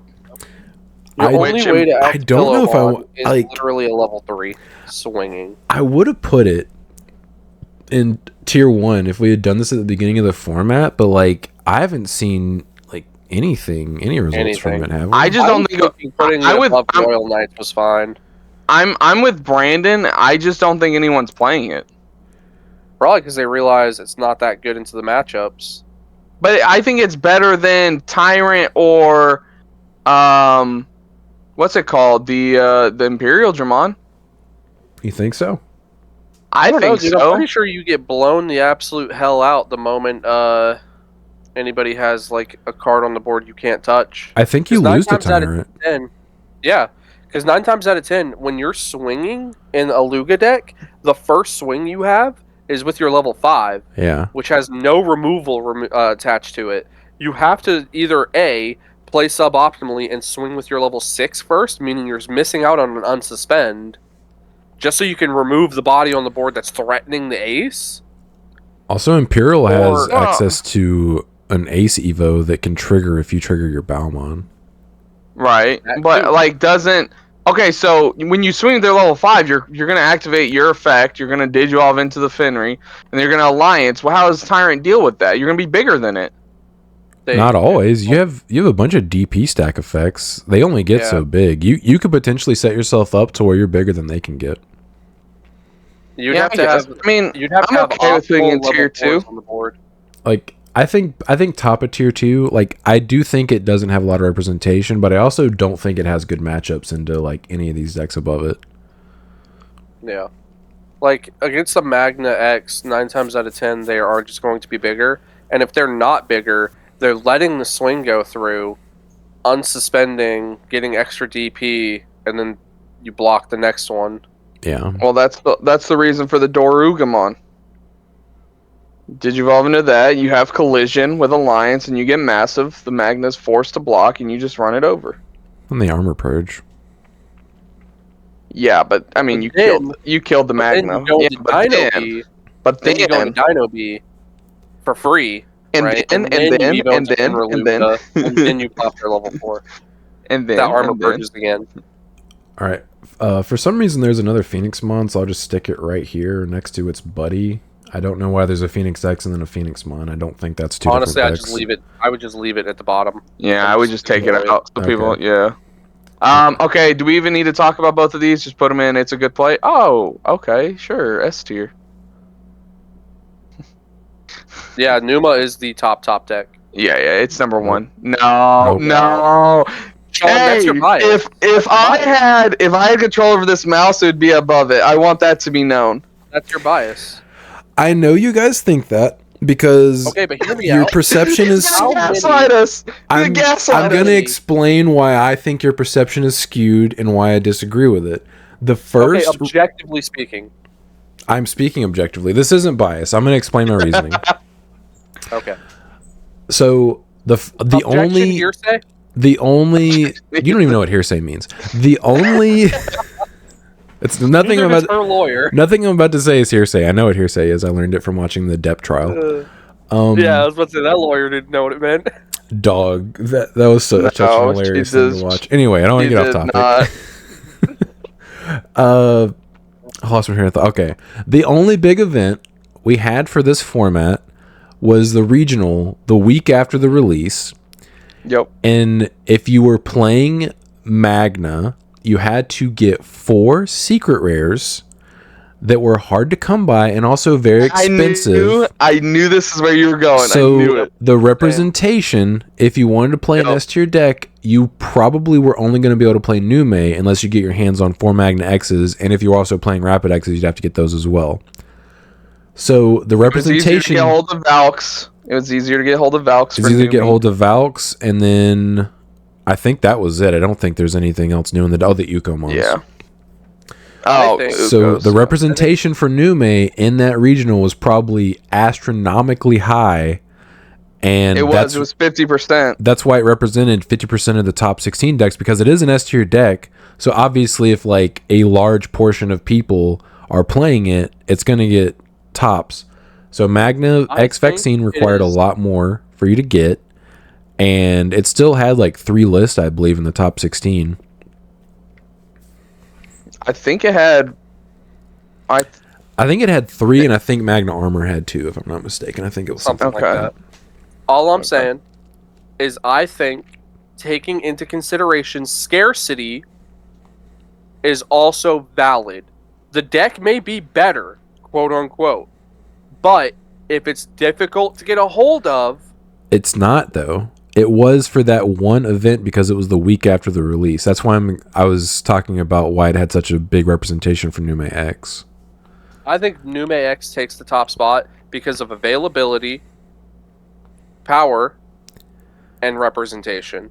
I don't think availability factors into tier lists. I was just explaining the top 16 representation for one event. I think It's not like you can't find Magna X's. It would have been hard to order them and then get them on time for the event, because Ben ordered his day of release and had to go to the post office and be like, give me my stuff that morning in order to be able to even play Magna X's in his deck. I think the reason why I think Numamon is the number one deck is because I think it can swarm them fast enough, and since it has so much floating potential, it can out a Magna X. It can also out the Magna X. It plays the ace cards, and with the iteration with the Edomon now into the Valkyriemon, it also answers itself. I just think that it's faster, and also can answer the Magna X in a way to where they can't just armor purge. Yes, Magna X, once you've had it established and you start rolling, it's pretty difficult to. And Numamon does have to open up well, which it usually does. I just think it has better. I think if you did 100 games between them, Numamon would edge it out. Just not by like a lot. I'm not saying it'd be like 70-30 or like 60-40. I'd say it's like 55-45. All right, fine. Just let the record show I disagree. I mean, you didn't move it. You didn't move it. Oh, my bad. I did drag it. It just didn't move. My bad. There we go. I'm perfectly okay saying that they're 1A, 1B. Oh. You know, like it's literally on. Also, keep in mind I don't think Mirage is S tier, so I think these are the only two S tier decks for me. I definitely think that on either day, one of these two decks could win the whole thing, or Mirage. Mirage would have a harder time. Yeah. Obviously. I think Mirage would have to get very lucky. Yeah. The thing is, Mirage is such a gatekeeper because it beats everything underneath it right now. That's why I want to put it in S tier, because it beats everything underneath it. Does it? And it can compete. I don't think it beats against Tyrant. the other two. You don't think it beats Tyrant? Well, you just can't be redirected. You're already playing into the. And 9 times out of 10, they don't have the level 5 just sitting out to Grand Kuwaga ace you. They're probably just already Grand Kuwaga acing you. I think a smart Tyrant player would. I think they would just play the level 5 and let them go into you're having to play suboptimally just to play against the deck you're playing against. It's not super suboptimal I wouldn't consider that suboptimal. Also, the Tamer removal hurts them a lot. Yeah, you could play the Metal for Life Kabuterimon off the effect of Tyrant, and then give the Tyrant the DP so it's even bigger. And then if they try to attack, you just Digivolve into the Grand Kuwaga. Yeah. And you just, well, I guess you can't stun it, though. Because it's already suspended. Not going to stun. Maybe Brand's right here. I think Mirage does just beat the Tyrant. Yeah, I guess if they have that card, then I guess, you can't do anything about it. Because you don't have access to any other aces, do you? No, it's just the Grand Kuwaga. Yeah, I guess, The Tamer removal would help. Yeah. And suspending their Tamers would help, but I think it's probably in Mirage's favor, especially with the speed of Tyrant. Agreed. And Armor Magna doesn't play the ace cards like the Magna Angelomon or the Angelomon and the Pseudomon. Yeah, it's just Pseudo. So I think that's why he would beat that one. Yeah. Same with Blue Flare. They just bounce the Blue Flare. Yeah. Yep. You know, so that's why I agree with Brandon. I think that's why it'd be S tier, because it literally just. I think it's not a tier 1, but you know. But I think it loses to the other two S tier decks. I don't think it hard loses. I think it competes. I think it competes against them. I think it hard loses. I think it wins if your opponent bricks. Okay. Oh, my bad. All right. We have. This is. Oriumon? Yeah. What is it? Oriumon or whatever. What is it? Just keep this down here too. We already have Alphamon up there, right? Yeah. What was that? What'd you just put up there? That card. I put it in. What It's a is good that? play. It's Orumon or whatever. It's for you, yeah. Oh, I forgot the Phoenix. I was looking at the Phoenix. So I was like, Oh, what no, is no. that? Yeah, this is Phoenix Yeah, yeah. Part 2. It's bird.deck if you're not Okay, playing Phoenix yeah. X, I guess. I don't know. Melga. Copium, right? Can I place it? Because I'm going to Sure, tell you dude. guys exactly where it belongs. Okay. Try- Well, try to take it somewhere back in tier down. two. Totally. In the current meta, it's going to be right there between Rapid X and Dino B. I don't know about that one, man. You think it's lower than that? Yes. Well, I think you get dog walked by most things now because of the prevalence of ace cards. Yeah, ace cards definitely hurt, which is what I was considering. Because you lose to Valt, you lose to Vike, you lose to like most any ace period. Mm-hmm. Because you have to remove their board before you can even start swinging and trying to OTK. And you don't have removal. You just have stun. Removal's based in your body. I'll give you above Ult Force. Because I think if you played against Ult Force, the Melga would just stun their tamers. And you would just kill them faster. I would agree with That's what that. I've done every time I played it on the sim. I don't know enough about Burbs to completely argue that. Jessamon, I think you could kill. The same thing. Yeah, Jessamon, I think would be a toss-up because... I will say the Dark Masters matchup is very difficult because I essentially have to rely on Metal Garu X. Right, that's why I wanted... That's why I put it above Ult Force, but behind Dark Masters, because I think Dark Masters would have a better matchup because of their ace cards and some of the other cards they play. Yeah, I'd have to see Metal Garu X and then bounce all their lowest stuff, which would get rid of their level 5, so I couldn't be aced. Mm-hmm. But that's assuming you see that card. Yeah. Yeah. And you need to be able to unsuspend it as well, so... I'm seeing a lot of cards coming up that are all just, it's a good play in Copium. Yeah, Leopard X, Tribal, K. That's still in a deck. This is Metal Edamon, I believe. Yeah, that is Metal Edamon. I think it's Copium. Because it plays the EX4 Edamon. Fine, dude. It plays ace cards. Thank you. I'm not going to argue with you. Good. Heavy Leo, How the Mighty Have Fallen.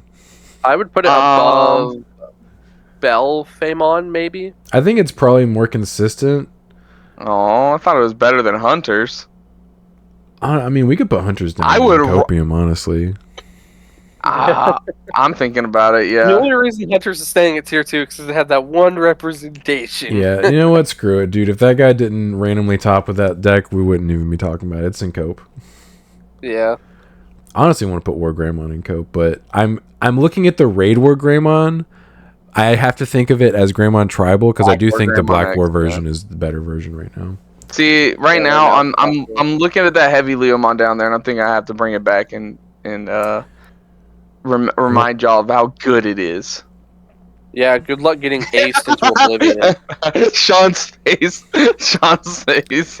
All right, it had its time in the sun briefly for a couple of weeks, but I think the game power creeped it back down to where it should be. Yeah. Heavy Leomon swing. All right, Bikemon. Yeah. I'll always have that. I'll always have that first place. Heavy Leomon. You all disappointed me that day by losing to that crap. You lost too, dog. I did not. We didn't play that week. You lost though. You had a chance to be first place as well. You won the same because one of tournament. you guys beat me. Yeah, get good. All right, Levia. Is this still somewhere in tier 2? Or do we think the rule change didn't like kill it? That's not effective for us yet. Yeah. Oh, that's right. Okay. I think you could probably stick it somewhere around here, maybe. Right. I think it might be better than Melga and Dark Masters. I'm right there. I'm okay with there. Yeah, I think right there feels good. Yeah, it can still pop off. Plus, decks that have access to Anubismon and can take full advantage of it. And draw into it.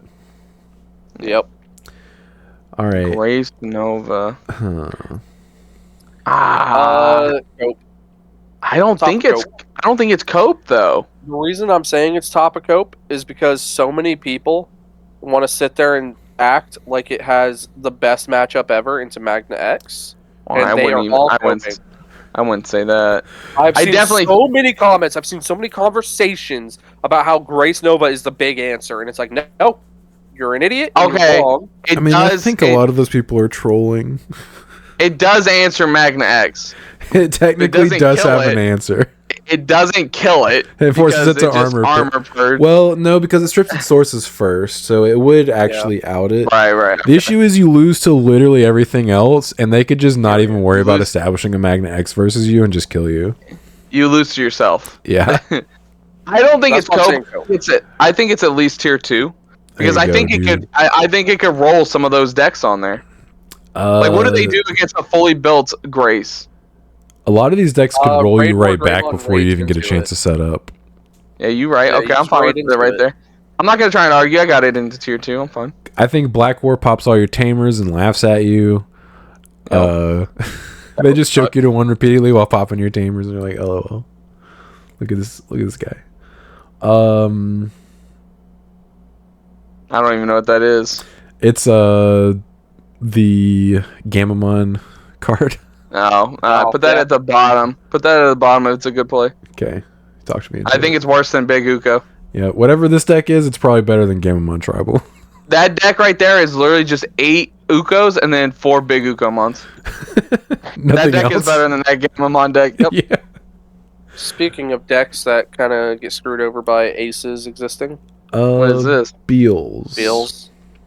Beals. because their removal is kind of hard baked into their option cards, right? Yeah. Yeah, all their removal right now until EX6 is option based. Well, their EX2 Beals does also delete. I mean, I still remember that. Well, no, Ben hasn't brought it since we got the new Ace cards. No. I think it's just as high rolly as something like Jesmon, right? Yeah, I'm trying to think how it matches up into these decks. Oh, I think it just loses all those decks. I think it does Yep. too. So where would it make sense to put it? I think it's somewhere right there in between Jesmon and like D Brigade. You I think it's so? higher. Uh, I mean, the fact I it think- plays so much removal already gives it a pretty good. Because it's just baked into the deck is playing a lot of removal. yeah, it's kind of I'm like okay how with it right there. Leviamon matches into stuff. But the issue is like if you're playing against a deck that has ace cards Mhm. and you play into it, a lot of them just blow you out. Yeah, it's like the Right. Melga situation where you get blown out. Yeah. Okay, I'm fine with it right there. Machine tier. Dramon.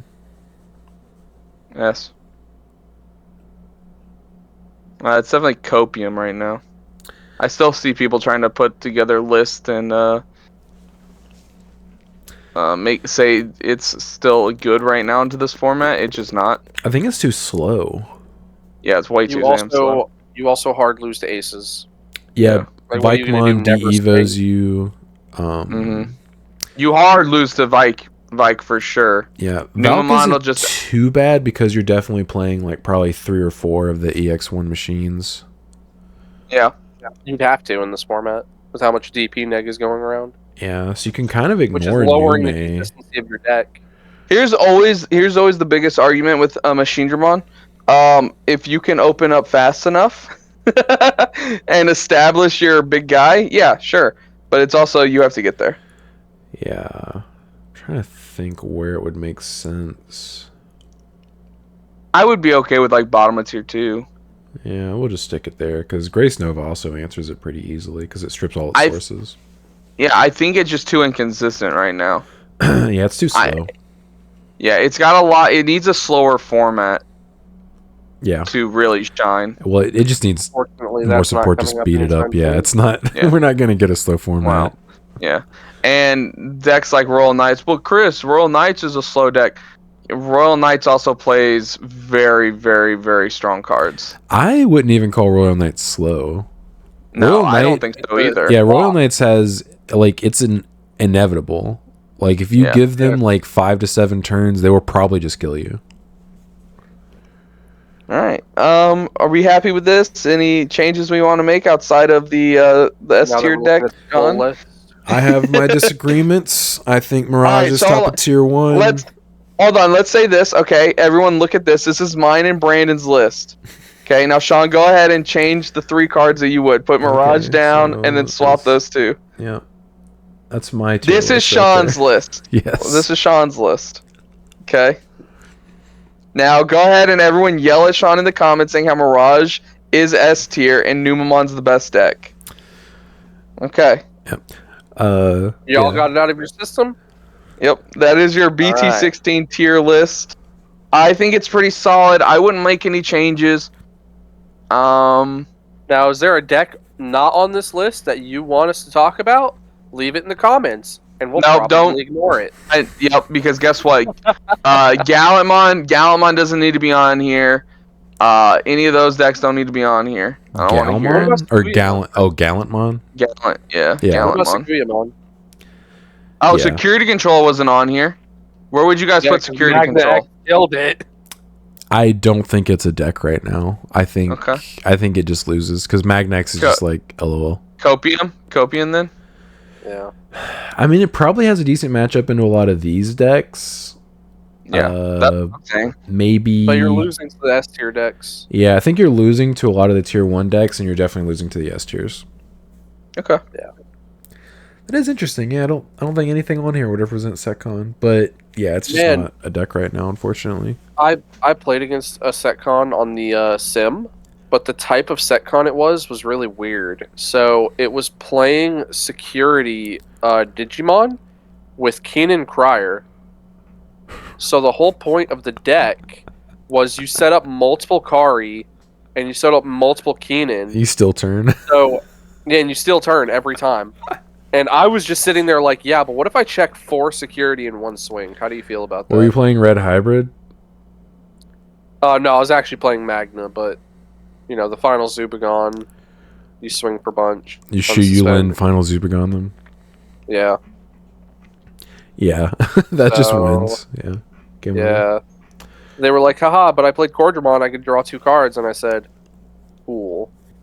Did Sean, you? Did you have that conversation? No. Sean, don't leave the stream if you want to do card reveals. Thank you.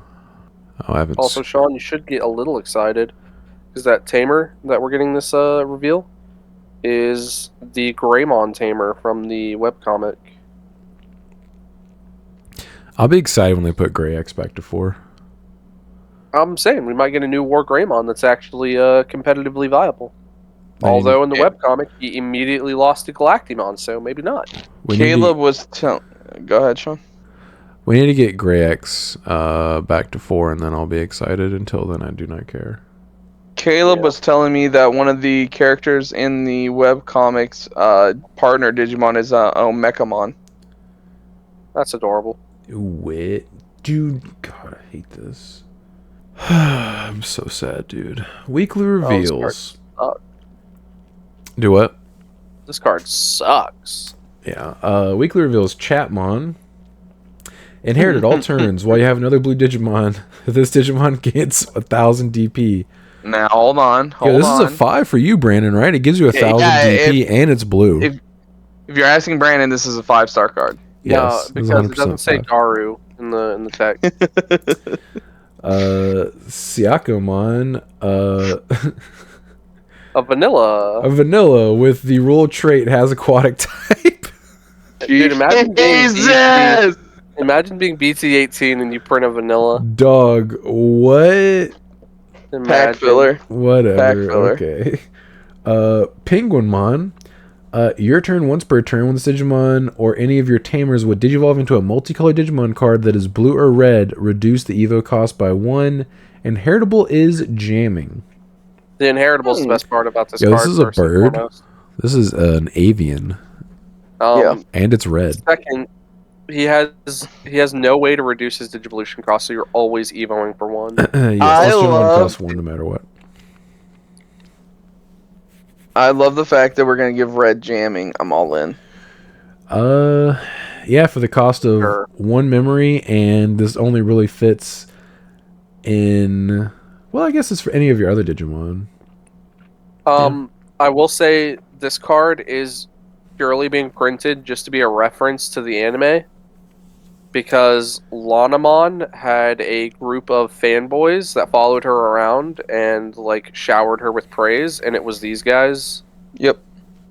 So that's why it has jamming, because Lanamon also has jamming, and it affects the tamer and stuff like that. Digivolving. So Dope. bad cards still be bad. Daipinmon. Oh my Evo's God, on top Vortex. of level 4 with a blue-red with hybrid trait for 3 memory. Otherwise, Evo's for 4. Damn. Hand main by placing 1 Kumamon and 1 Korikakumon from your trash under one of your blue or red tamers. That tamer digivolves into this card for a digivolution cost of 3, ignoring its evolution requirements. It has Ice Clad. Oh, are they changing that keyword now? This is Ice Sweet? Okay. It has Ice Sweet. This Digimon compares a number of Evo cards instead of DP in battles with non-security Digimon. When digivolving, delete one of your opponent's Digimon with no Digivolution cards. Rule trait has Ice Snow type. Inheritable all turns. This Digimon gets 2,000 DP. Okay. No, what? Okay. What is this card? Not. Hold on. So you have to. It's also You have to it's play- a hybrid, by the way. It's a level 5 hybrid.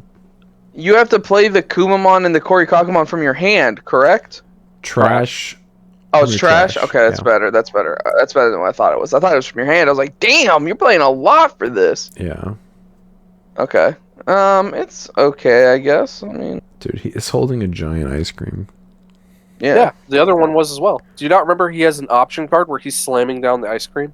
I do not remember because those cards are unplayable. They saw some play because it let you attack over unsuspended bodies, but it was still like cope. They did not see I think it's play, okay. Brandon. Not really. People may have put them Not in their true deck. play. They did not see competitive play. Yeah. Pomumon. All turns while this Digimon is suspended, all of your other Digimon get 1,000 DP. Yo, this is Bloom support. Bloom support? It's still Oh my mid? god. Vegetation. Hell yeah, dude, pop off. Yep. Deck's still bad. It is bad, Deck yeah. is never gonna die. Well, I think it's kind of dead now. I think it's limping along. Like, it's been shot once or twice. It's bleeding out. It's But it's still out. breathing. It's still breathing. It's gone too long sorry. without a wave of support, much like Greymon Tribal. Yeah, Right. guys, we forget. It's actually a vegetation, so it's sapping out. It's not bleeding out. Right. True. Duh. Arbormon. It was on top of a Tamer for 2, a level 3 for 2, or a Petal-Dramon for 0. On play / when digivolving by suspending one of your green Digimon, suspend one of your opponent's Digimon or Tamers. Rule trait has Vegetation type. Inheritable, when attacking once per turn, suspend one of your opponent's Digimon. So this is also Bloom support. Mm-hmm. Hybrid Bloom? Question mark. Tier 0. I don't know about all that. Especially since the next one is also a vegetation trait. Yep. Petal-Dramon, it was on top of Arbormon for 1. Otherwise, it was on top of a level 3 or a Tamer for 3 memory.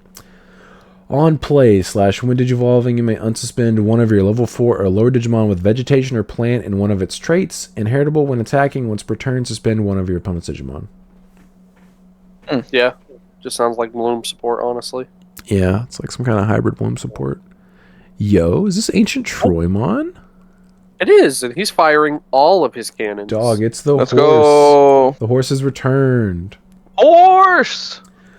All turns, once per turn, when an opponent's Digimon becomes suspended, trash their top security card. All turns, when this Digimon will leave the battle area, from this Digimon's Digivolution cards, you may return one green level 4 or lower Digimon card in the hand, or play one such card without paying the cost. You can Digicross this guy -2 with Arbormon and Petal-Dramon, so you can play him for 8 memory. I think it's the better. other Troy is better. I agree. I think it's better than the other ones that they've shown us. The other hybrid level 6s. Yeah, The trashing ones security is beyond good. play. Yeah. Yeah. And you're almost never not going to have that because the inheritables for the other two just when attacking suspend their stuff. So Oh yeah, true. You just attack, suspend their stuff, Yeah. and then trash one and check one. yeah. So not bad. I don't think it'll ever really see play, but I mean, I think it's Doesn't better seem to. than Yeah, it's better than the other level 6s for sure. Yeah, moving on. All right, to Sean, this here you go. one. This is the start of your support. Yay! Lord Naimon. Lord Lord Naimon. Naimon! Lord Naimon! Kodamon. On play, by trashing one card with Nightmon in its text in your hand, draw 2. Wait a second, that's black, not yellow! Inheritable all turns, this Digimon gets 1000 DP. How does it feel to be demoted to black? Feels awful. Gladymon. On play / when digivolving by trashing one card with Nightmon in its text in your hand, one of your Digimon can't be deleted by your opponent's effects until the end of their turn.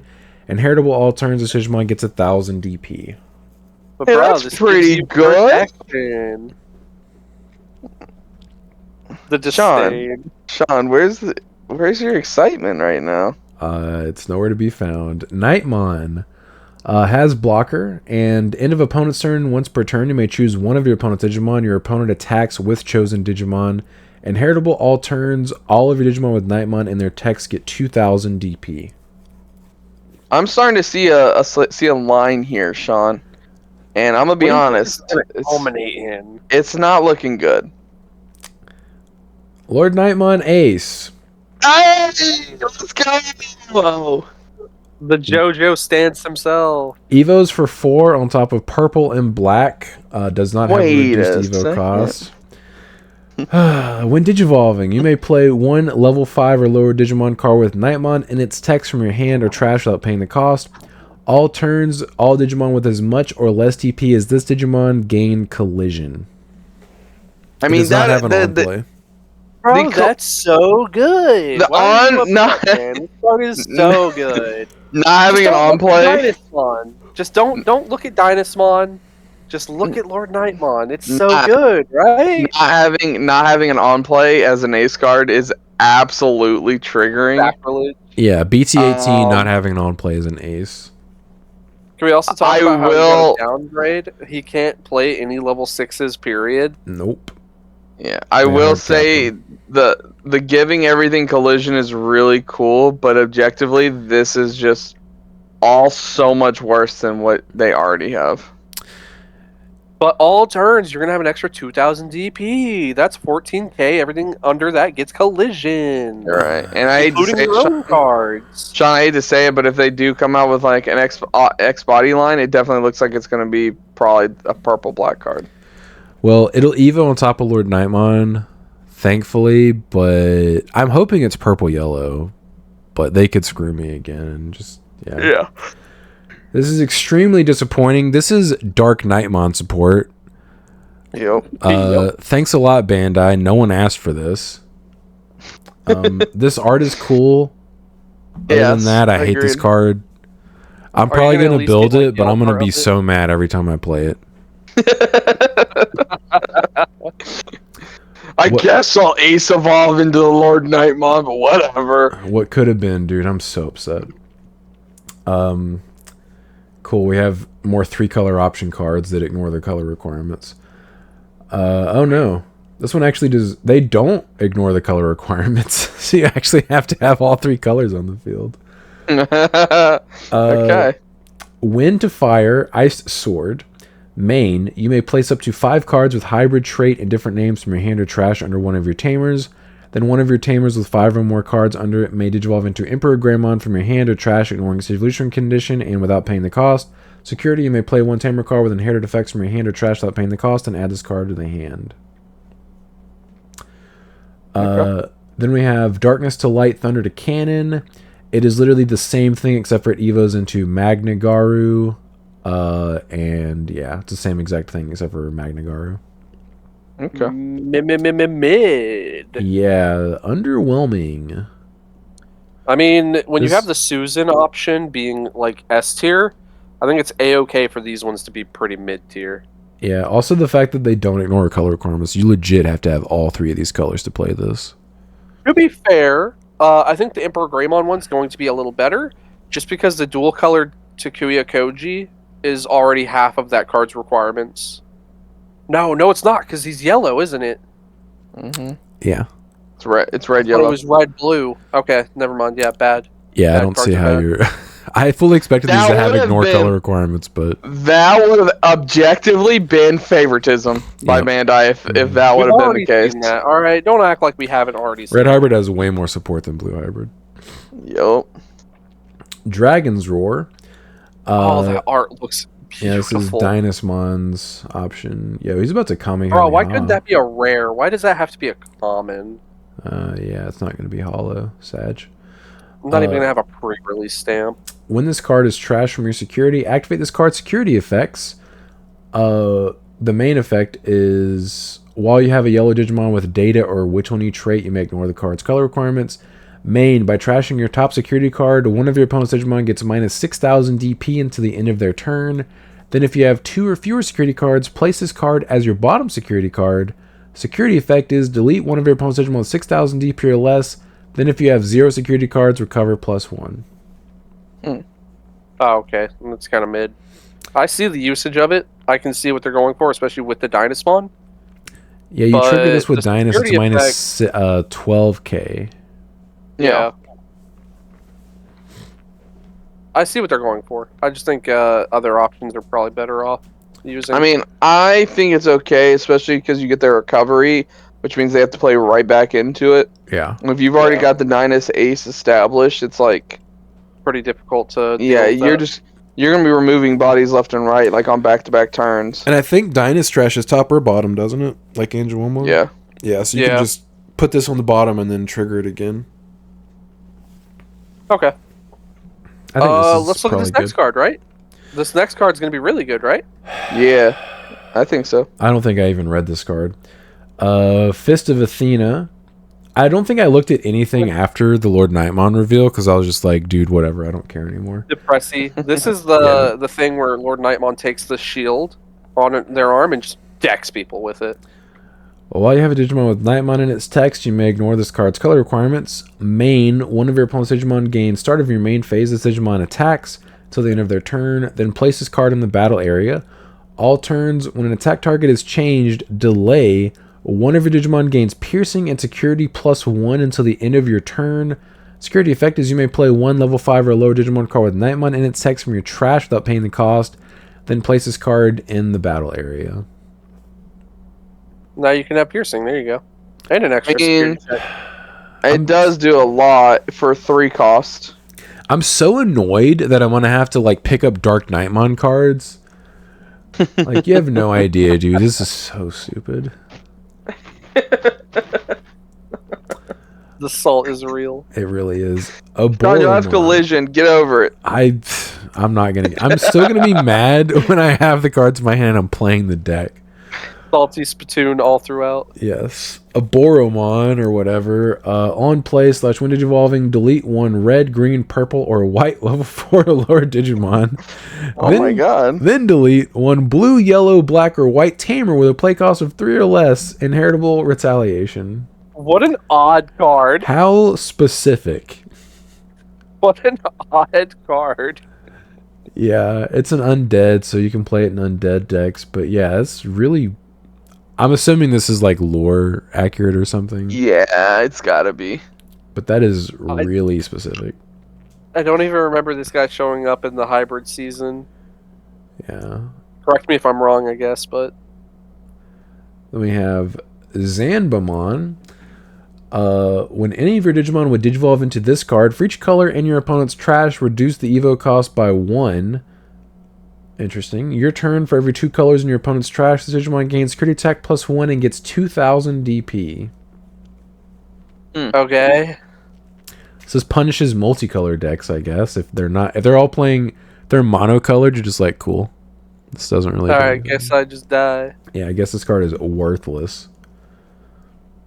That card seems Cool, I guess. really bad. If we get a side deck, maybe. Until we get a side deck, that Pre-release, card's go Burr. super bad. Yeah, yeah. Pre-release, that goes hard. Oh, yeah. Release go Burr. Yeah, pre-release is just like swing for 5 checks. All right, Lucimon. Digivolves on top of Cupimon for 5. It's a cool art. No other Evo requirement otherwise. Yeah, otherwise you cannot Evo it. Start your main phase / on play by trashing one card in your hand. Your opponent may trash their top security card. If this effect didn't trash, recover +1. End of your turn, once per turn, by placing one of your level 6 Digimon as your top security card. This Digimon may digivolve into Lucemon Chaos Mode from your trash without paying the cost. Pretty strong. I don't like how the end of turn forces you to have another level 6 in play. But I guess if you're playing like a Demon Lord style deck, I think that's okay. Yeah. This kind of screams to me Demon Lord support. Well, this is Lucemon the deck support. Yeah. This is just straight up a Lucemon deck. The Larvamon is a level 6, right? Yeah, I was about to say maybe there's a card that immediately. Yeah, the larva is level 6, so maybe that's how you. Maybe that's the combo. Lucemon Larva. It's a 6 play cost. Okay. 0 DP. Security. You may play one Lucemon from your trash without paying the cost. Yeah, you just put that on top. They check it. You trigger the security effect. Yeah. Breeding. All turns, when any of your Lucemon Satan mode will leave the battle area. By moving this Digimon to the battle area, they don't leave.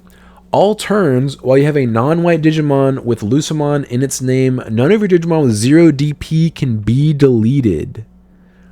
That's cool. Okay. So he has 0 DP. So yeah, he just stays on the board. Yep. And he protects your guys from DP reduction. He's the ultimate shield. Yeah, that is pretty sick. Because if you look inside that, Sean, that little creature in there, that's Lucemon. Mm-hmm. That's his true form. Yeah, the dragon is just like a dragon. I don't know. We don't know where he comes from, but he's there to hold Lucemon. Yeah, he's there to hold the Lucemon. Yeah. This art goes really hard for a rare. Like, I think this is for a rare. And you know it's probably going to have an alt art. Oh, yeah, for sure. Definitely. Lucemon Satan mode. Praise be Bandai. We finally get Satan mode. This is... And Sean hates it. Spoiler alert. A secret rare. I don't hate it. I was just kind of underwhelmed by it, but I'm still going to build the deck because I've been waiting for this card. They waited so long, and they just refused to make this guy an on-play as well, so you could take advantage of the 8-cost option, Dead or Alive, to play it back and get its effect, but whatever. You just know that this alt art's also going to go super hard. Dude, this is probably going to have a chase one as well. Like the arts for this card are going to go super hard. All right, Satan mode. This is just a blind hope.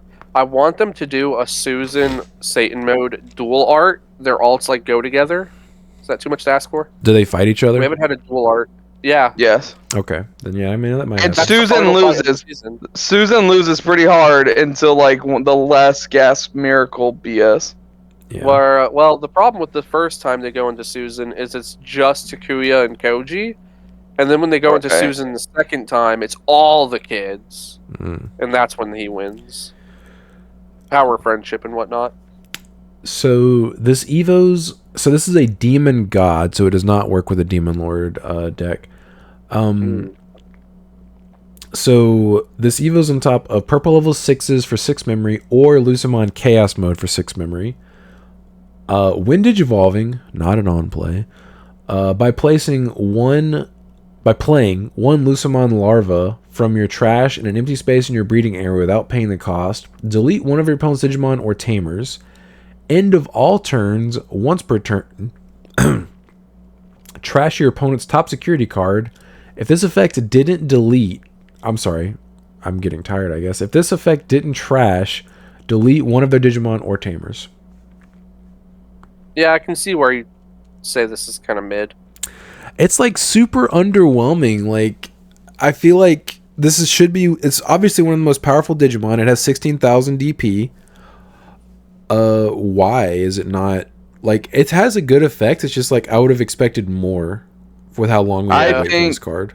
It's kind of crazy because like this kind of feels like to me like a Rapid X to Magna X kind of comparison. Yeah, where the Susan Ace is literally like I'm going to win this game and you cannot stop me. Whereas this is just like, oh, I'm a good card. Yeah, I'm gonna do stuff when I come out, but I'm not gonna like end the game or anything. I think with all the cards in this deck, it'll still be pretty fun and competitive, but I agree. The Susan Ace is just... I think you need a little bit more for the Susan Ace to pull off than you know. than maybe with this deck because of like how many pieces and stuff you have to Yeah. have. Yeah, I mean, I definitely have to sit there and look at all the Lucemon cards together. Right, To that's get what a It has- glimpse of what this does in a deck. Totally. it has a bunch of tamer removal, Digimon removal, security trashing, recovery, and it has just blanket protection with the Larvamon or Larva, and It's got a lot also going for it. DP reduction. Like, it seems like it'll be good. I just don't know how good it'll be and how fast it'll be, because it will need to be quick. Like, Yeah. it'll need to get the setup quick, or you're just gonna lose. Yeah, it's one of those things where you read the two secret rares side by side, and you're like, one of you is clearly more loved than the other, just because of how they are, like, as they read. Yeah. That makes sense. I also hope that they leave this as Satan mode for English and don't make it the Shadow Lord mode or whatever the hell they call it. Yeah, In the it'll the be kitty Shadow. version. They won't let us have Satan mode. Why not, dude? Satan Because mode. we're English- Satan we're- mode sounds so much cooler, Because we're Americans and that stuff would offend us. dude. Only adults. Yeah, we can't play even this have the game. right Sistermon. We can't even True. have Gundramon with the bullet holes on them. I think Bandai knows now that the demographic that plays this game is all adult people, so hopefully we Yeah. get Satan mode. But we'll I mean, see. Digimon has mostly been all like people in their 20s to 30s. It's All right, people that everybody, grew hold up playing, on. like watching Digimon. This Yeah. is Ben the card. Violet in Boots. So it's like Puss in Boots. Where? but Violet. Who's coming up with these names? Like for real? You're turning Violet, Violet. Yeah. She got kind of a dumpy back here. Sean, that is a I thought child. that was correct. Is it? How old is she? I don't know. She looks adult to me. In anime standards, she could literally either be a couple hundred years old or Or 12. 14. Yeah, or 12. All Yeah, right. no knowing. Anyways, start of your turn. It's memory set or whatever. Start of your main phase by trashing one option card or one card with the Ghost or Three Musketeers trait in your hand. Draw one.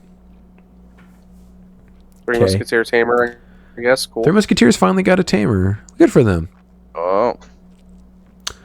Violet in Boots. Anyway, let me get off of here. Owen Dreadnought. This guy's that super name. edgelord. Dreadnought. His name sounds pretty sick, no. but he looks like a super edgelord. Too bad the card's bad. No. He's a memory setter. All turns when an opponent's security is removed, by suspending this tamer, delete one of your opponent's Digimon with 4,000 DP or less. No. Dreadnought. That is not very Dreadnought of you. Such a cool name for such a lame card. What is even the point of that? 4,000 DP? What an arbitrary God. thresholds. Maybe the rest of his line that we're going to get is going to increase DP based deletion, guys. No. That worked out perfectly for Gallantmon, right? Yeah. All right. Go on. Continue. Disappointing, Card's trash. Owen. Kozenmon, inheritable all turns. Once per turn, when Digimon deletes an opponent's Digimon in battle, draw one. They just don't want to give Black a good draw one Tama, do they? No, not at They all. don't want to give them good generic Tamas for some reason. They're just like, you'll take this and you'll like it. I mean, I guess it's cool if you're playing a deck that has collision, like Lord Nightmon. You know, I actually think this is probably the Lord Nightmon Tama. Yeah, that's what I was thinking. I like how he's little coins. I think that's kind of cute. Anyways, Zenimon, all turns, your opponent can't gain memory except with tamer effects. Oh, What? Okay, They got a we second one? Digimon. we have two now. They got a second memory blocker? Why? They forgot that they printed Chumon so early. They were like, "Oh crap, we haven't given Black this. We got to They're print like, one for them." like, Black still sucks, right? They probably don't have a memory blocker. Let's give them one. Why? Wow, way to give us two of something. Not even every color has memory blockers. Yellow still doesn't have memory blockers. Good, yellow doesn't need it. I don't understand Yeah, why they're you... literally word for word. All turns, your opponent can't gain memory except with tamer effects. Yeah, Yeah, it's they're just- word for word. There's no difference. Yeah. I don't. I was gonna what see if- if there was like any difference in the. No, what there if isn't. this one would have said Including opponent- tamer effects? no? What if it just blocked tamer effects, like memory gain tamer effects? I think it'd probably be better than Chumon, honestly, because most memory gain Yeah, now that's what I'm is saying. tamer memory effects. setters. That's what I'm Well, no, saying. It couldn't stop memory setters because memory setters don't gain the memory. It just sets the memory. Well, I'm saying they would word it to where it would be like your opponent can't set their memory with tamer effects or gain memory with tamer effects. Anyway, All right, No weird idea way why to that's a print that card. in BT18. I'm telling you, they just forgot that we already had Chumon. They must have. No, they literally can't because Chumon's part of Numamon's line. Brandon, There's they're no not way paying they're attention. forgetting about that card. They're not paying attention to Numamon. Ko Kabuterimon. Your turn, once per turn, with this Digimon or any of your tamers will digivolve into a multicolored Digimon card that is black or yellow. Reduce the digivolution cost by 1. Inheritable is blocker. This is an insectoid. Do you play this in Big B's? Dude, I was thinking the same thing. I would probably play it in Big B's to get my Big B's blocker. Yeah, I mean, the only thing is you have to Evo for 1. There's no way to reduce that. unfortunately. Then yeah. it would definitely help with the 5 B's of B's. It would be big, booty, blocker, bumblebees. There we go. You got it, dude. That's a reference, Sean, that you don't understand. Just don't worry about it. That's right. Rhino Kabuterimon. It's a hybrid. Oh, it's hybrid support. That's what it is. Okay. Yeah. Okay. Rhino Kabuterimon. Evo's on top of a level 4 with black/yellow with hybrid trait for 3 memory. Otherwise, Evo's for 4 on top of level 4s. Hand main by placing 1 Beetlemon and 1 Metal Kabuterimon from your trash under one of your black or yellow tamers. That tamer digivolves into this card for digivolution cost of 3, ignoring its digivolution requirements. Has collision. All turns once per turn. When an attack target is changed, you may unsuspend this Digimon. Inheritable when attacking once per turn. One of your opponent's Digimon gets minus 4,000 DP for the turn. Okay. All right. Inheritable's Collision's pretty cool. strong. Yeah, collision. I mean, collision on a level 5 is pretty okay. Yeah.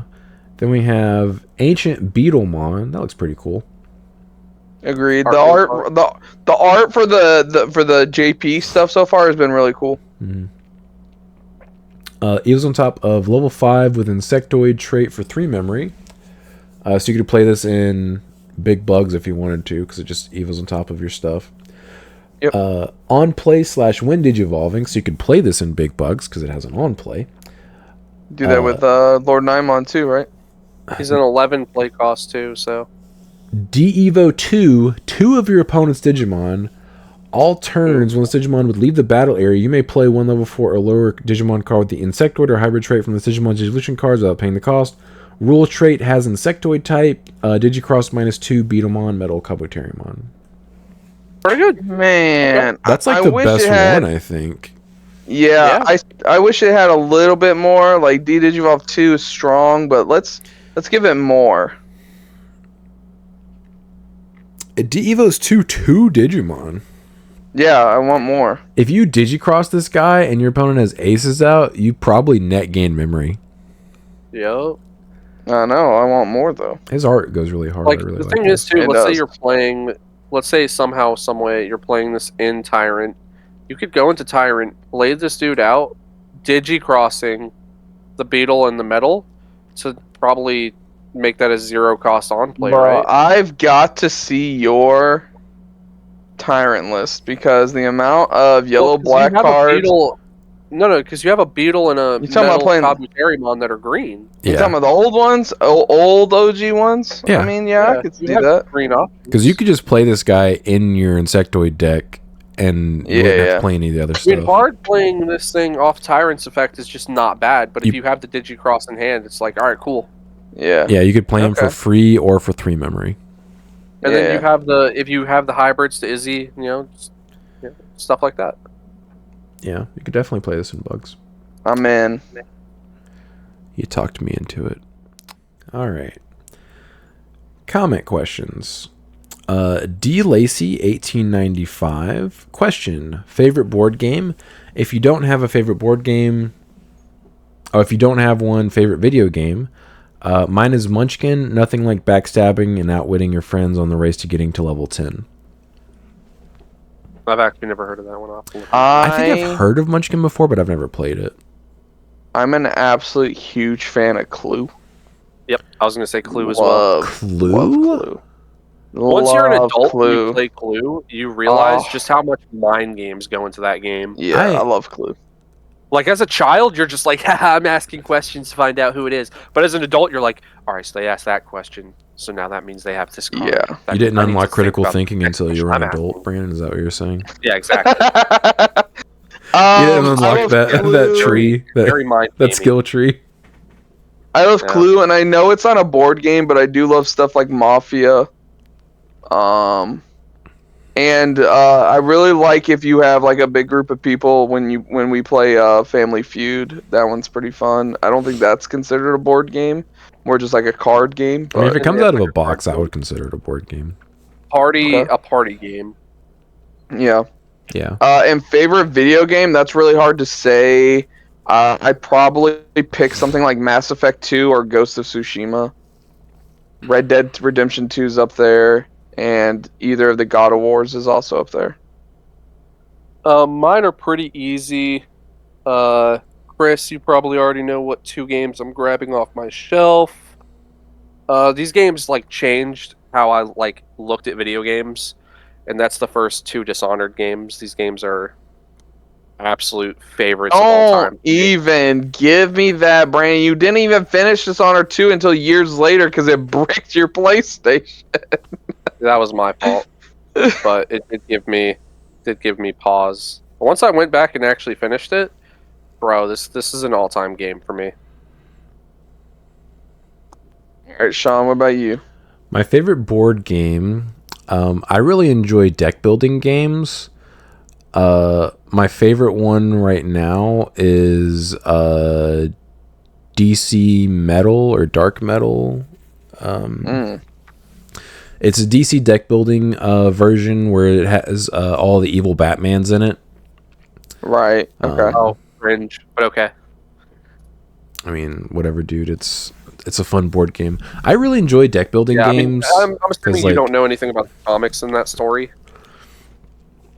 I don't care enough. I don't like Batman like you do. Hey, it's cool. The only thing Sean cares about is that he's like, hey, this game's pretty fun. Yeah, exactly. I don't care about your stupid lore. Yeah, my favorite video game. My favorite video game is probably Dragon Ball Z Budokai 2, I believe. 2 or 3? 2. Or maybe it's 2 is the one with the board game. 3 is the one where you have the open world map. Okay, it's 3 then. But I don't like Budokai 2 because Super Saiyan 3 Goku is like the best character in the game. I like Budokai 3. It's a little more balanced. Because Vegeta has Super Saiyan 4 and so does Goku.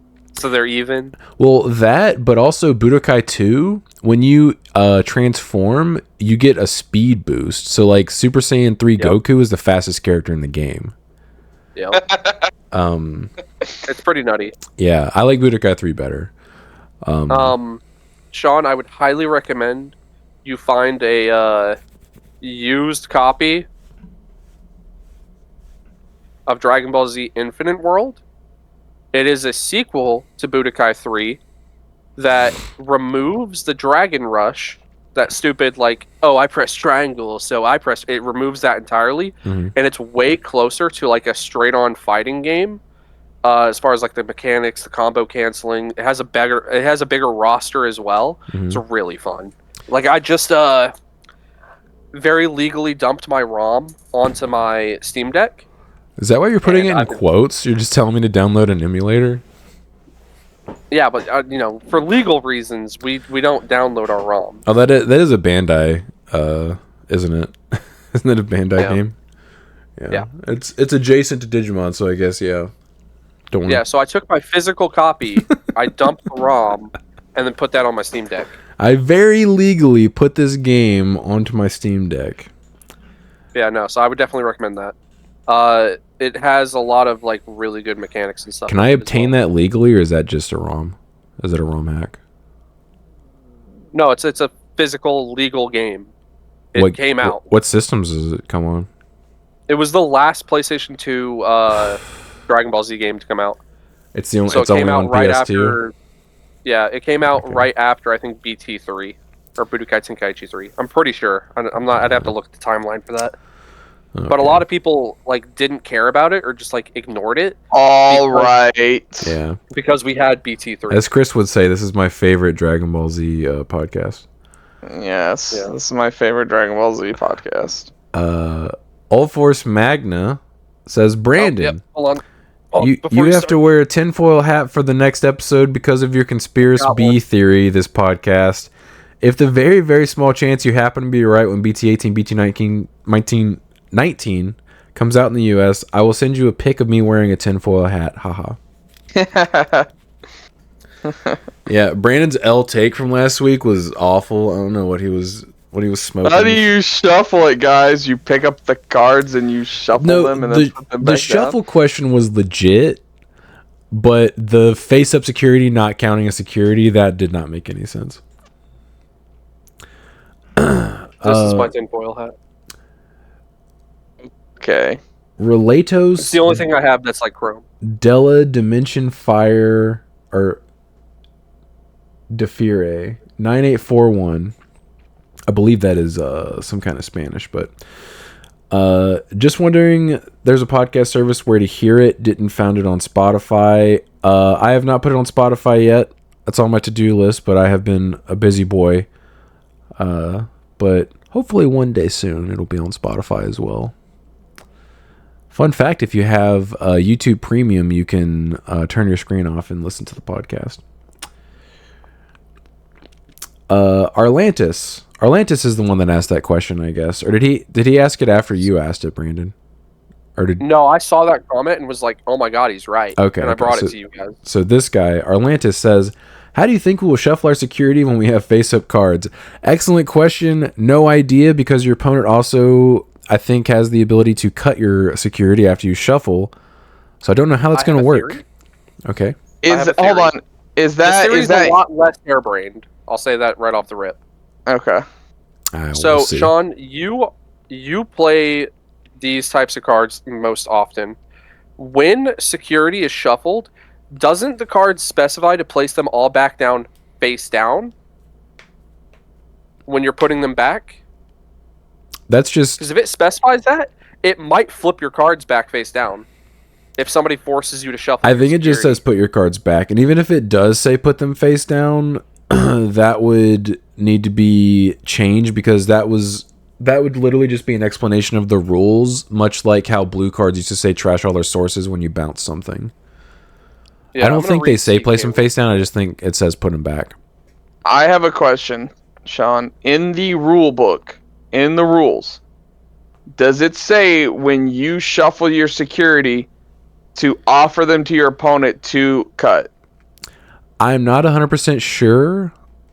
I would guess yes, your opponent is going to have an opportunity to cut, but I'm not 100% sure on that. I feel like... Because I'm wondering if in the rules, if it doesn't say that, then you just want to give it to your opponent. Because the worry would be, obviously, one, that the person who's shuffling them would cheat and put them a certain way how they like it. Because again, you can see the card. Yeah. Or maybe you two, don't shuffle face up cards. You only shuffle face down.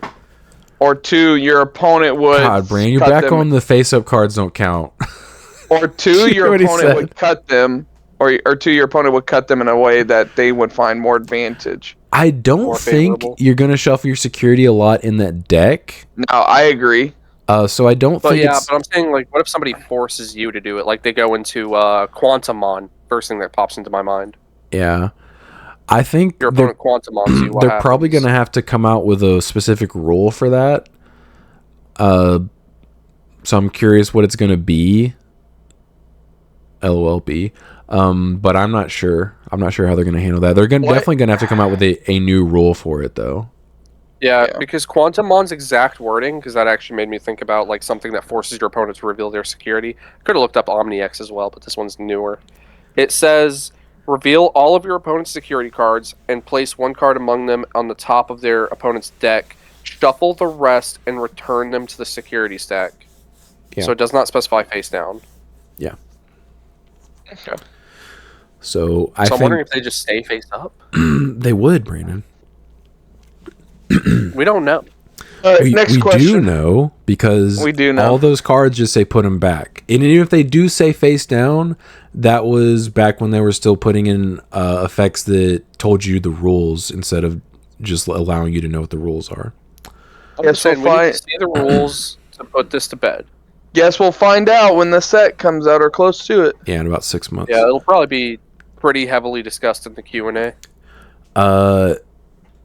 Adaptive reasoning. Brandon has BTSD. Brandon's just potato. Eh. Your B theories don't make any sense. I think you hear face-up security cards and it just warps your brain. It's that meme. It's like, No, I'm just face-up worried. security. I'm just worried they're going to somehow make the B deck not good.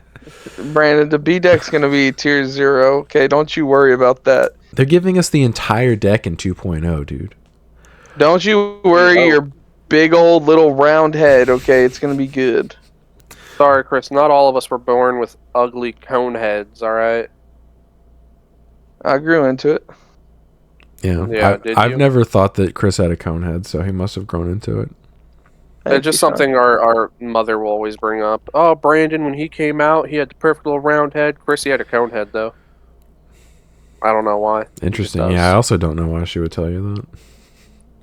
Just so you know, you were shaped like Chris had a cone head. funny little kid when you were small. You look different than all the others. Yes, be self-conscious about this thing that doesn't impact you now. Skyknight 1687. What are everybody's thoughts on the recently announced store regionals? Honestly, it feels like a big miss from Bandai having only 8 in the US. Doesn't make any sense. Everybody wants to play live events and the company still ignores its player base. Regardless, I always enjoy the podcast. Keep up the great work. Thank you so much. I hate to say it, but with the introduction of online and like the accessibility, because not everyone's able to make trips to go to live events, and you have to rent out the arena or the room and pay people. It's just easier to run something online. Yeah, I agree. I like going to in-person events. I really enjoyed the one we went to in Atlanta. I do wish we would have more of them. Mm-hmm. But as a company, they're always going to look for shortcuts and ways to save that money. And it's just easier for them to host online tournaments where it's also more accessible to people. That's just the unfortunate world or problems we're dealing with, because this one happened like pre-COVID or like even like before that, where we didn't have such accessibility to online clients what we're doing right now. Mm-hmm. So my thoughts on it: the reason for the lack of store regionals is, I don't think it's because they're trying to save money, because they're not spending extra money to do this. The stores can sign up and they can choose not to. The issue they had is one of the guys that works at our store told us this when we were asking him about if we had signed up. He said it required 2 judges to be at the store in order for them to have the regional. So you have to have 2 official judges, which we have now in your area. Yeah, we officially now have 2 judges. They can't play in it. Yeah, they can't play in it, and you have to have 2 official judges in your area in order to host and know that they'll be willing and able to be there and judge. So we couldn't sign up for it because I was the only judge in our area until a couple of days ago when Ben became an official judge. So next year, or maybe if they have like another season of it, we could potentially have one in our store. But that's why most stores couldn't do it. It's because most places aren't going to have 2 judges in the area to where they could even do that. When I found that out, I was a little disappointed, because I was like, I feel like, if you capped it at 64, like 64 is a lot for one judge, but most of these probably aren't going to have 64 players. Well, now that they're so scarce, they probably will all get capped out, but Yeah. Yeah. They're none are close to us where I think driving would be feasible though. Sag. Yeah, unfort. Crimson 35124. Sean sold his ruin modes. Gasp. Yep. Yeah, biggest Yes. betrayal of the century. Yeah. As adaptive reasoning pointed out. So I did. So I did it for a couple of reasons. One, I didn't think I was going to be playing it in a competitive deck for the next couple of formats. And two, I assume it's going to get a reprint announcement before I was going to play it again. And so I figured I'd sell them at a high. I think I sold all 4 of them for like 90. And I just picked them back up maybe after the reprint announcement. Yeah, each, of course. Okay. No, I sold them all 4 alt-art ruin modes for $90 total. Yes. I'm really upset. I'm really upset I didn't get that deal. Yeah, I would be too. I would have sold them to myself. Yeah, like Magna X all over again. Yeah. Thievery. I regret it because I have wanted to put ruin mode into a couple of decks as like a 1 or 2 of. So it definitely was a mistake. I'm going to have to pick them back up. I'm kind of hoping that we're still going to get a reprint announcement in the not too distant future to where I will get a discount. But yeah, it was a mistake. My bad. Hindsight's 2020. I shouldn't have sold them. Unless we get a reprint announcement in the not too distant future, then I'm a genius. But otherwise, yeah, it was a mistake. No, just put out a video saying that ruin modes aren't good. I just do a market watch and be like, people don't play this card anymore. List them. Card bad. Don't play card. Yeah, this card sucks, dude. What does it say? DP? I don't know what that means. Terrible. Just offload all your copies. Super cheap. Yeah, just a pop. Get rid of this while you can, dude. Sell high. I cannot read this. 12 NTL titles. Sure. Can you see them banning any card combos in Magna X Vaccine like they did with Sayo and Co. with Zubamon, Keenan, or Matt? I don't think any of the cards in the deck are worthy of being limited on their own, but there are combos in that deck to keep Magna protected almost every turn and just shut the other player out of the game. Just my thoughts, and I'm one of the few here that understand how strong that Vaccine deck is. It needs its own episode on SVU after what it did to me multiple times. Damn. I don't think so, because wasn't that combo with those kind of cards, wasn't that like game breaking? Yeah, that literally locked your opponent out of the game. Yeah, see, none of what those cards do in combination with each other do that, so I don't think that's why it'll get anything special like that. Brandon is calling for Patamon to be limited to 1. I'm not calling for it. I'm just saying if they were going to hit something in the deck, it would probably be Patamon. Probably. I'm gonna be honest. I have no idea what you would touch in that deck. I mean, it'd have to be Magna, but like, I don't think that's gonna happen. So I have no idea where they would go with the deck. I don't have a true answer with it, or with what you would do to it. Yellow's always had very good ways to interact with its security. That's why Magna X just fits so perfectly in there. So, hey, hands up. I don't know. I don't know what you would do. I mean, I'm just saying, you take a card like Patamon, and you put it in Sharn's Lord Nightmon list, and that's the game where he absolutely pops off. You would just replace it with the promo on play one. You just on play, touch your security, boom, your effects triggered again. Yeah, but then you have to on play something for 3 memories, not just promote something. That's fine. It's with that you have to like hatch, digivolve, and then wait a turn to raise. With the promo Patamon, you're just like here at any point. Yeah. So I don't know what you would do. You should play that in your Yellow Vax list. I think the Yellow Vaccine engine is fine.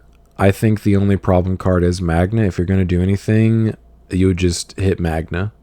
I don't think you need a combo hit. I think you just hit Magna by itself. I think people that That would be the think reasonable thing to do. I think people that think Patamon needs to be hit have just gotten high rolled too many times. I think Patamon is pretty balanced. It's a really good card, but I don't think it's game breaking to the point where it needs to be hit or anything. They'll remember all the times the Pata hit out of security, but not all the times it didn't. Exactly, dude. I think anyone that thinks Patamon needs to be hit probably needs to play the deck a little more if they've ever played it at all. Like, play with it. It is definitely The not. only reason I say Patamon is because it's going to be that card where everybody's calling for it to get hit, and it'll get hit because of committee. I'd rather them hit Emissary. I think Emissary, high rolling, speaking like high rolling, is better than Patamon. And I would be completely fine if they hit Emissary because I don't play Emissary. Yeah, I was about to say, it doesn't affect your deck. No, Yeah, it doesn't impact. You know what? You know what I think they should hit? Balmon. I think no, Awakening. I think Awakening's fine, dude. Oh. Awakening's been at 4 forever, and no one really played it until Magna X Right. came along. Magna X is the problem. But I think Yeah, but I agree. straight But into if it. they don't want to, they wouldn't want to hit that card because it's the card, and it's not game breaking like a Pokemon was. So it's like there's no need to hit it. I think Awakening gets abused in that version because you can, and in Magna it makes sense because like you're skipping a level, you're jumping and stuff like that. But in the vaccine, the Gold Vidramon into the Magna X, I don't think they were like, oh That's yeah, possible. that's fine. I mean, that's Yeah, their but fault, dude. if you, I agree, I agree. But like with the Awakening, you can just do that in that version of the deck, and that's what can kind of come off as unfair because you're skipping the whole Magna part of it. Yeah, dude. We have Magna at home. It's called Bijamon. Yeah. Okay. Okay. I think. You're right. I mean, he's a Vidramon card. Yeah. I think the problem is just Magna X. Like, I think if they ever decide to hit something, it'll be Magna X. Now that we've had the set in English, and they sell out all of their sets, or sell out all of their Now like it's okay to hit it. cases, yeah, now it might be okay for them to hit it. I think they were going When to try do you their think they absolute would best do not it? to Apoclymon us again. When would I hit it? What time frame? Yeah, what time frame? Do you think just before BT17 or I maybe like a week or two into BT or EX6? I would have to see how the other formats even play out to even know if it's worthy of being hit at that point. Yep. Because it's 'Cause I have seen some Japanese players say that it's still a prevalent top deck. yeah, it's still it's going to be good for a long time. I think the game is power creeping up to it. Because like even now, like obviously yes, it just dunks on decks that people are still trying to play from like BT10, which I think it rightfully should. It's like 10 sets beyond them. Yeah, I think it's a very big gatekeeper for rogue decks, but I don't think that's necessarily a problem unless you're just complaining about your local meta. Yeah. Right. Like you're not going to do Doesn't well in a big the, event with a rogue deck regardless. So like the fact that it you just lose to that card doesn't really matter. You're going to lose to everything else too. Doesn't the Demon Lord deck also have a built-in way to out it with Lilithmon? Am I remembering that correctly? You can gain immunity and you won't be affected by it anymore. Okay. 'Cause I thought it was like maybe the start of your turn or some crap like that. It's end of turn, I think. It's end of? Okay. Next question. Yeah, if they want to hit something, it'd be Magnex, but I honestly don't think they're going to. I think it's really strong, but I think the ace cards and like things to work around it, I don't think it'll probably get hit. Yeah. The next comment did let us know what the Voltec. Mexican food is. Yeah, Voltec Mugurama 4917 Elote. Thank you. That's the that's name what of corn the is called. stuff. So good. I'm pretty sure dude. that's literally just Spanish for corn. It is, but it's delicious. It is very good. Unless your name's Brandon, I and don't your taste buds don't work. I don't Yeah, like me corn. and Just me like and face-up Brandon's, security cards. Me and Brandon's bruised, beaten wife made some elote last week. Yeah.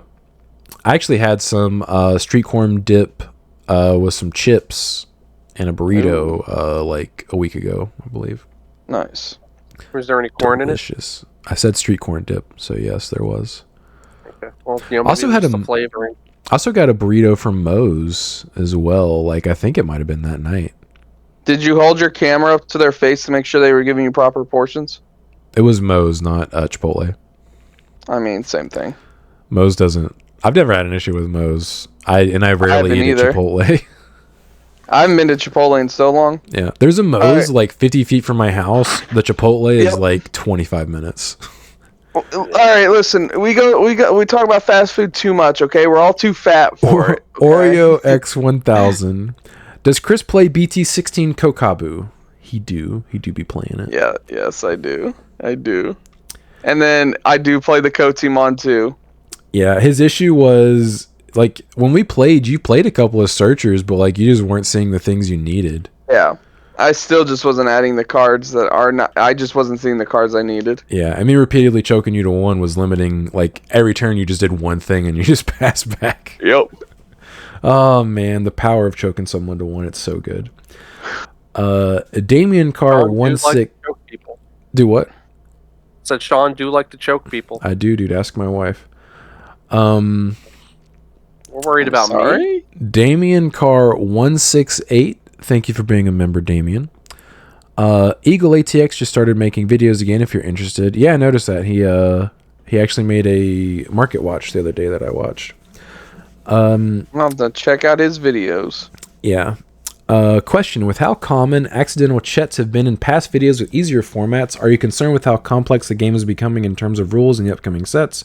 Hearing Red Purple Imperial win made me think of this because the deck takes a fairly deep understanding of rules of the game to not constantly cheat, Ben.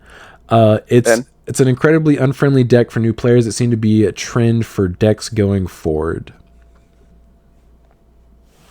Do you guys want to answer this first, or do you want me to take it? You're the judge. You go Yeah, ahead. you're the Okay. judge. You take it. Yeah, I alluded to this once or twice before, but yeah, the game it's gone from I'm gonna make this vanilla dude, and he just got real big, and he's got a couple of Yup. checks, to there's so many minute interactions and things now, and like everything has different effects because of how inheritables work.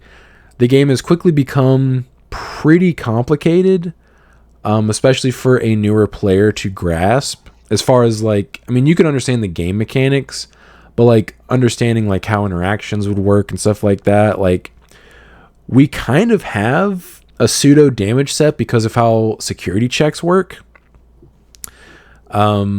Also, like, there's blast timing, blocker timing. You want to say something? I was Ryan? gonna say, I knew the rulings were getting out of depth for me when the Gatomon ruling had to be explained to me. Which got him on? Oh, the card trashed, BT16. the evoing out of security. Yeah, Bruh, that thing threw me for a loop. I was like, what? yeah. When Ben What do originally you told me mean that, it I was like, sees itself? I don't know about that. And then I looked it up, and I was like, okay, you were right. That's when I knew it was over my head. I was like, all right, It I'm out had- of my depth. The problem is, though, it has to naturally evolve and grow Mhm. as the game grows. Like, Yeah, we no can't card keep game is playing just in- going to stay stagnant like that. Yeah, I we don't can't think just it's keep playing in a PT1 format. That's not Yeah. feasible. Yeah, I don't think it's a bad thing. Like, the concern is people accidentally cheating more often, but that's gonna happen in basically every card game. That's Regardless. not just unga bunga. I have a big guy attack you. But yeah, it's definitely gonna become more prevalent. And yeah, Red Purple Imperial is definitely a good example of needing to know how stuff works. Because Ben literally accidentally cheated because he triggered end of turn twice. But you can't do that because Yeah, you can't do that, Ben. because that We card know you never, listen to that this. card didn't see the end of turn start. Yeah, Yeah, we I don't do think that. I don't think it's a bad thing though. I think if you have a good group of players or perhaps judges that understand the rules that can explain those kind of interactions to newer players, like it's easy to understand when someone explains it to you. But like intuition only goes so far as like how certain things work in this game until you understand all the interactions. All right. Yeah. Yeah, it's a good thing that it's becoming more complicated because it also is a skill expression. Like you knowing how stuff works and your opponent not is Always in your favor. yeah, exactly. Because that's how I used to win when I played Yu-Gi-Oh, because I wasn't playing a tier 1 deck towards the end of when I played, but I just understood the game well enough to where I could outplay people because they didn't know how stuff worked or how interactions took place. It's very much just like handing Ben, for a great example, handing Ben Perperial versus handing a brand new player Perperial. Ben's going to have the massivest of advantages over the new guy. Oh yeah, Damien's 100% correct. That is an incredibly unfriendly deck to hand to a new player. They would not be able to play. Oh yeah. They would either cheat really hard, but it wouldn't be optimal. Yeah, they would just straight up be cheating people, or just not doing the right thing, because that does require a lot of knowledge about the game. Now, if that new player maybe just had like a Pillowmon out on the board, maybe. You mean if he was playing against Perperial? Oh, okay. I mean, yeah. Throw a little pillow on the board. Yeah, you don't need to understand anything. I don't even know how your stuff works, dude. Just you can't do it. You can't do it. Yeah, get out of here. It does on deletion what? It does on deletion nothing. Yeah, that doesn't do anything, bro. Put it back. You have a Magna X and a Pillowmon. Which Digimon would you like to keep? Yeah, extend handshake. I would like to keep the Pillowmon, please. Are you sure you haven't activated your Magna X protection? I'm sure. Also, they wouldn't even be able to go into Imperial with Pillowmon on the field. I was thinking just hard Evo when you do it. Oh, well, you only get the Blitz effect if you hard if it's Evo into it. Ah. No, you only get the Blitz effect when you Evo into it, like, hard. You don't get the other effects. The other effects are only DNAing. Oh, okay. Much like the unsuspend effect for Magna X. It's the same. It says then Blitz. So then unsuspended. Thanks. Chris, are you good? Yeah. I'm just chilling. Well, that was the I'm just listening. That was the last question. I'm just listening. Hey, you guys are talking rules and stuff like that, okay? I don't even read my cards. You think I know the rule book? Why every time you think I need something, I look at you, Sean, and go, hey, Sean, how's this work? And then you all look at me like I'm stupid, like, well, duh, this is how it works. It's like, I'd rather ask than not, Brandon came over and asked a question about a card that literally explained itself if you just read the card last night. I wanted to be sure I was using it right. It's like, I'm reading this and it says this, but like, does it? Yeah. Does that do this? Does it be doing this? All right, boys. I think we've gone long enough. I can't wait to eat breakfast. Today. Where the hell are you going? Breakfast. To wherever the hell we want. Are you talking to Hey. me? What, you didn't get invited? No, I didn't say y'all could go anywhere. Oh, okay. Sorry, cancel the plans. Chris says we can't leave. That's what I thought. Yeah, she said it sounds like a you problem, and I agree. It sounds like a you problem. Got him. What'd you do? How hard did you have to hit her to say that? If I could hit her from this distance, I would be Mr. Fantastic, and that would be impressive. Alright, boys. Yeah. Getting out of here. Alright, Chris, you can go to bed now, since you're clearly over there trying to take a nap. No, I thought we were... Brekkie, bro. I thought we were going to play some X-Defiant on this double XP weekend, but I guess you got plans. No, I'll be back. Yeah, You said a lot of words I don't understand. Probably only going to be out for like an hour or two. I don't know how long we're going to be out. Alright, well, see you later, Sean. Deuces. Bye.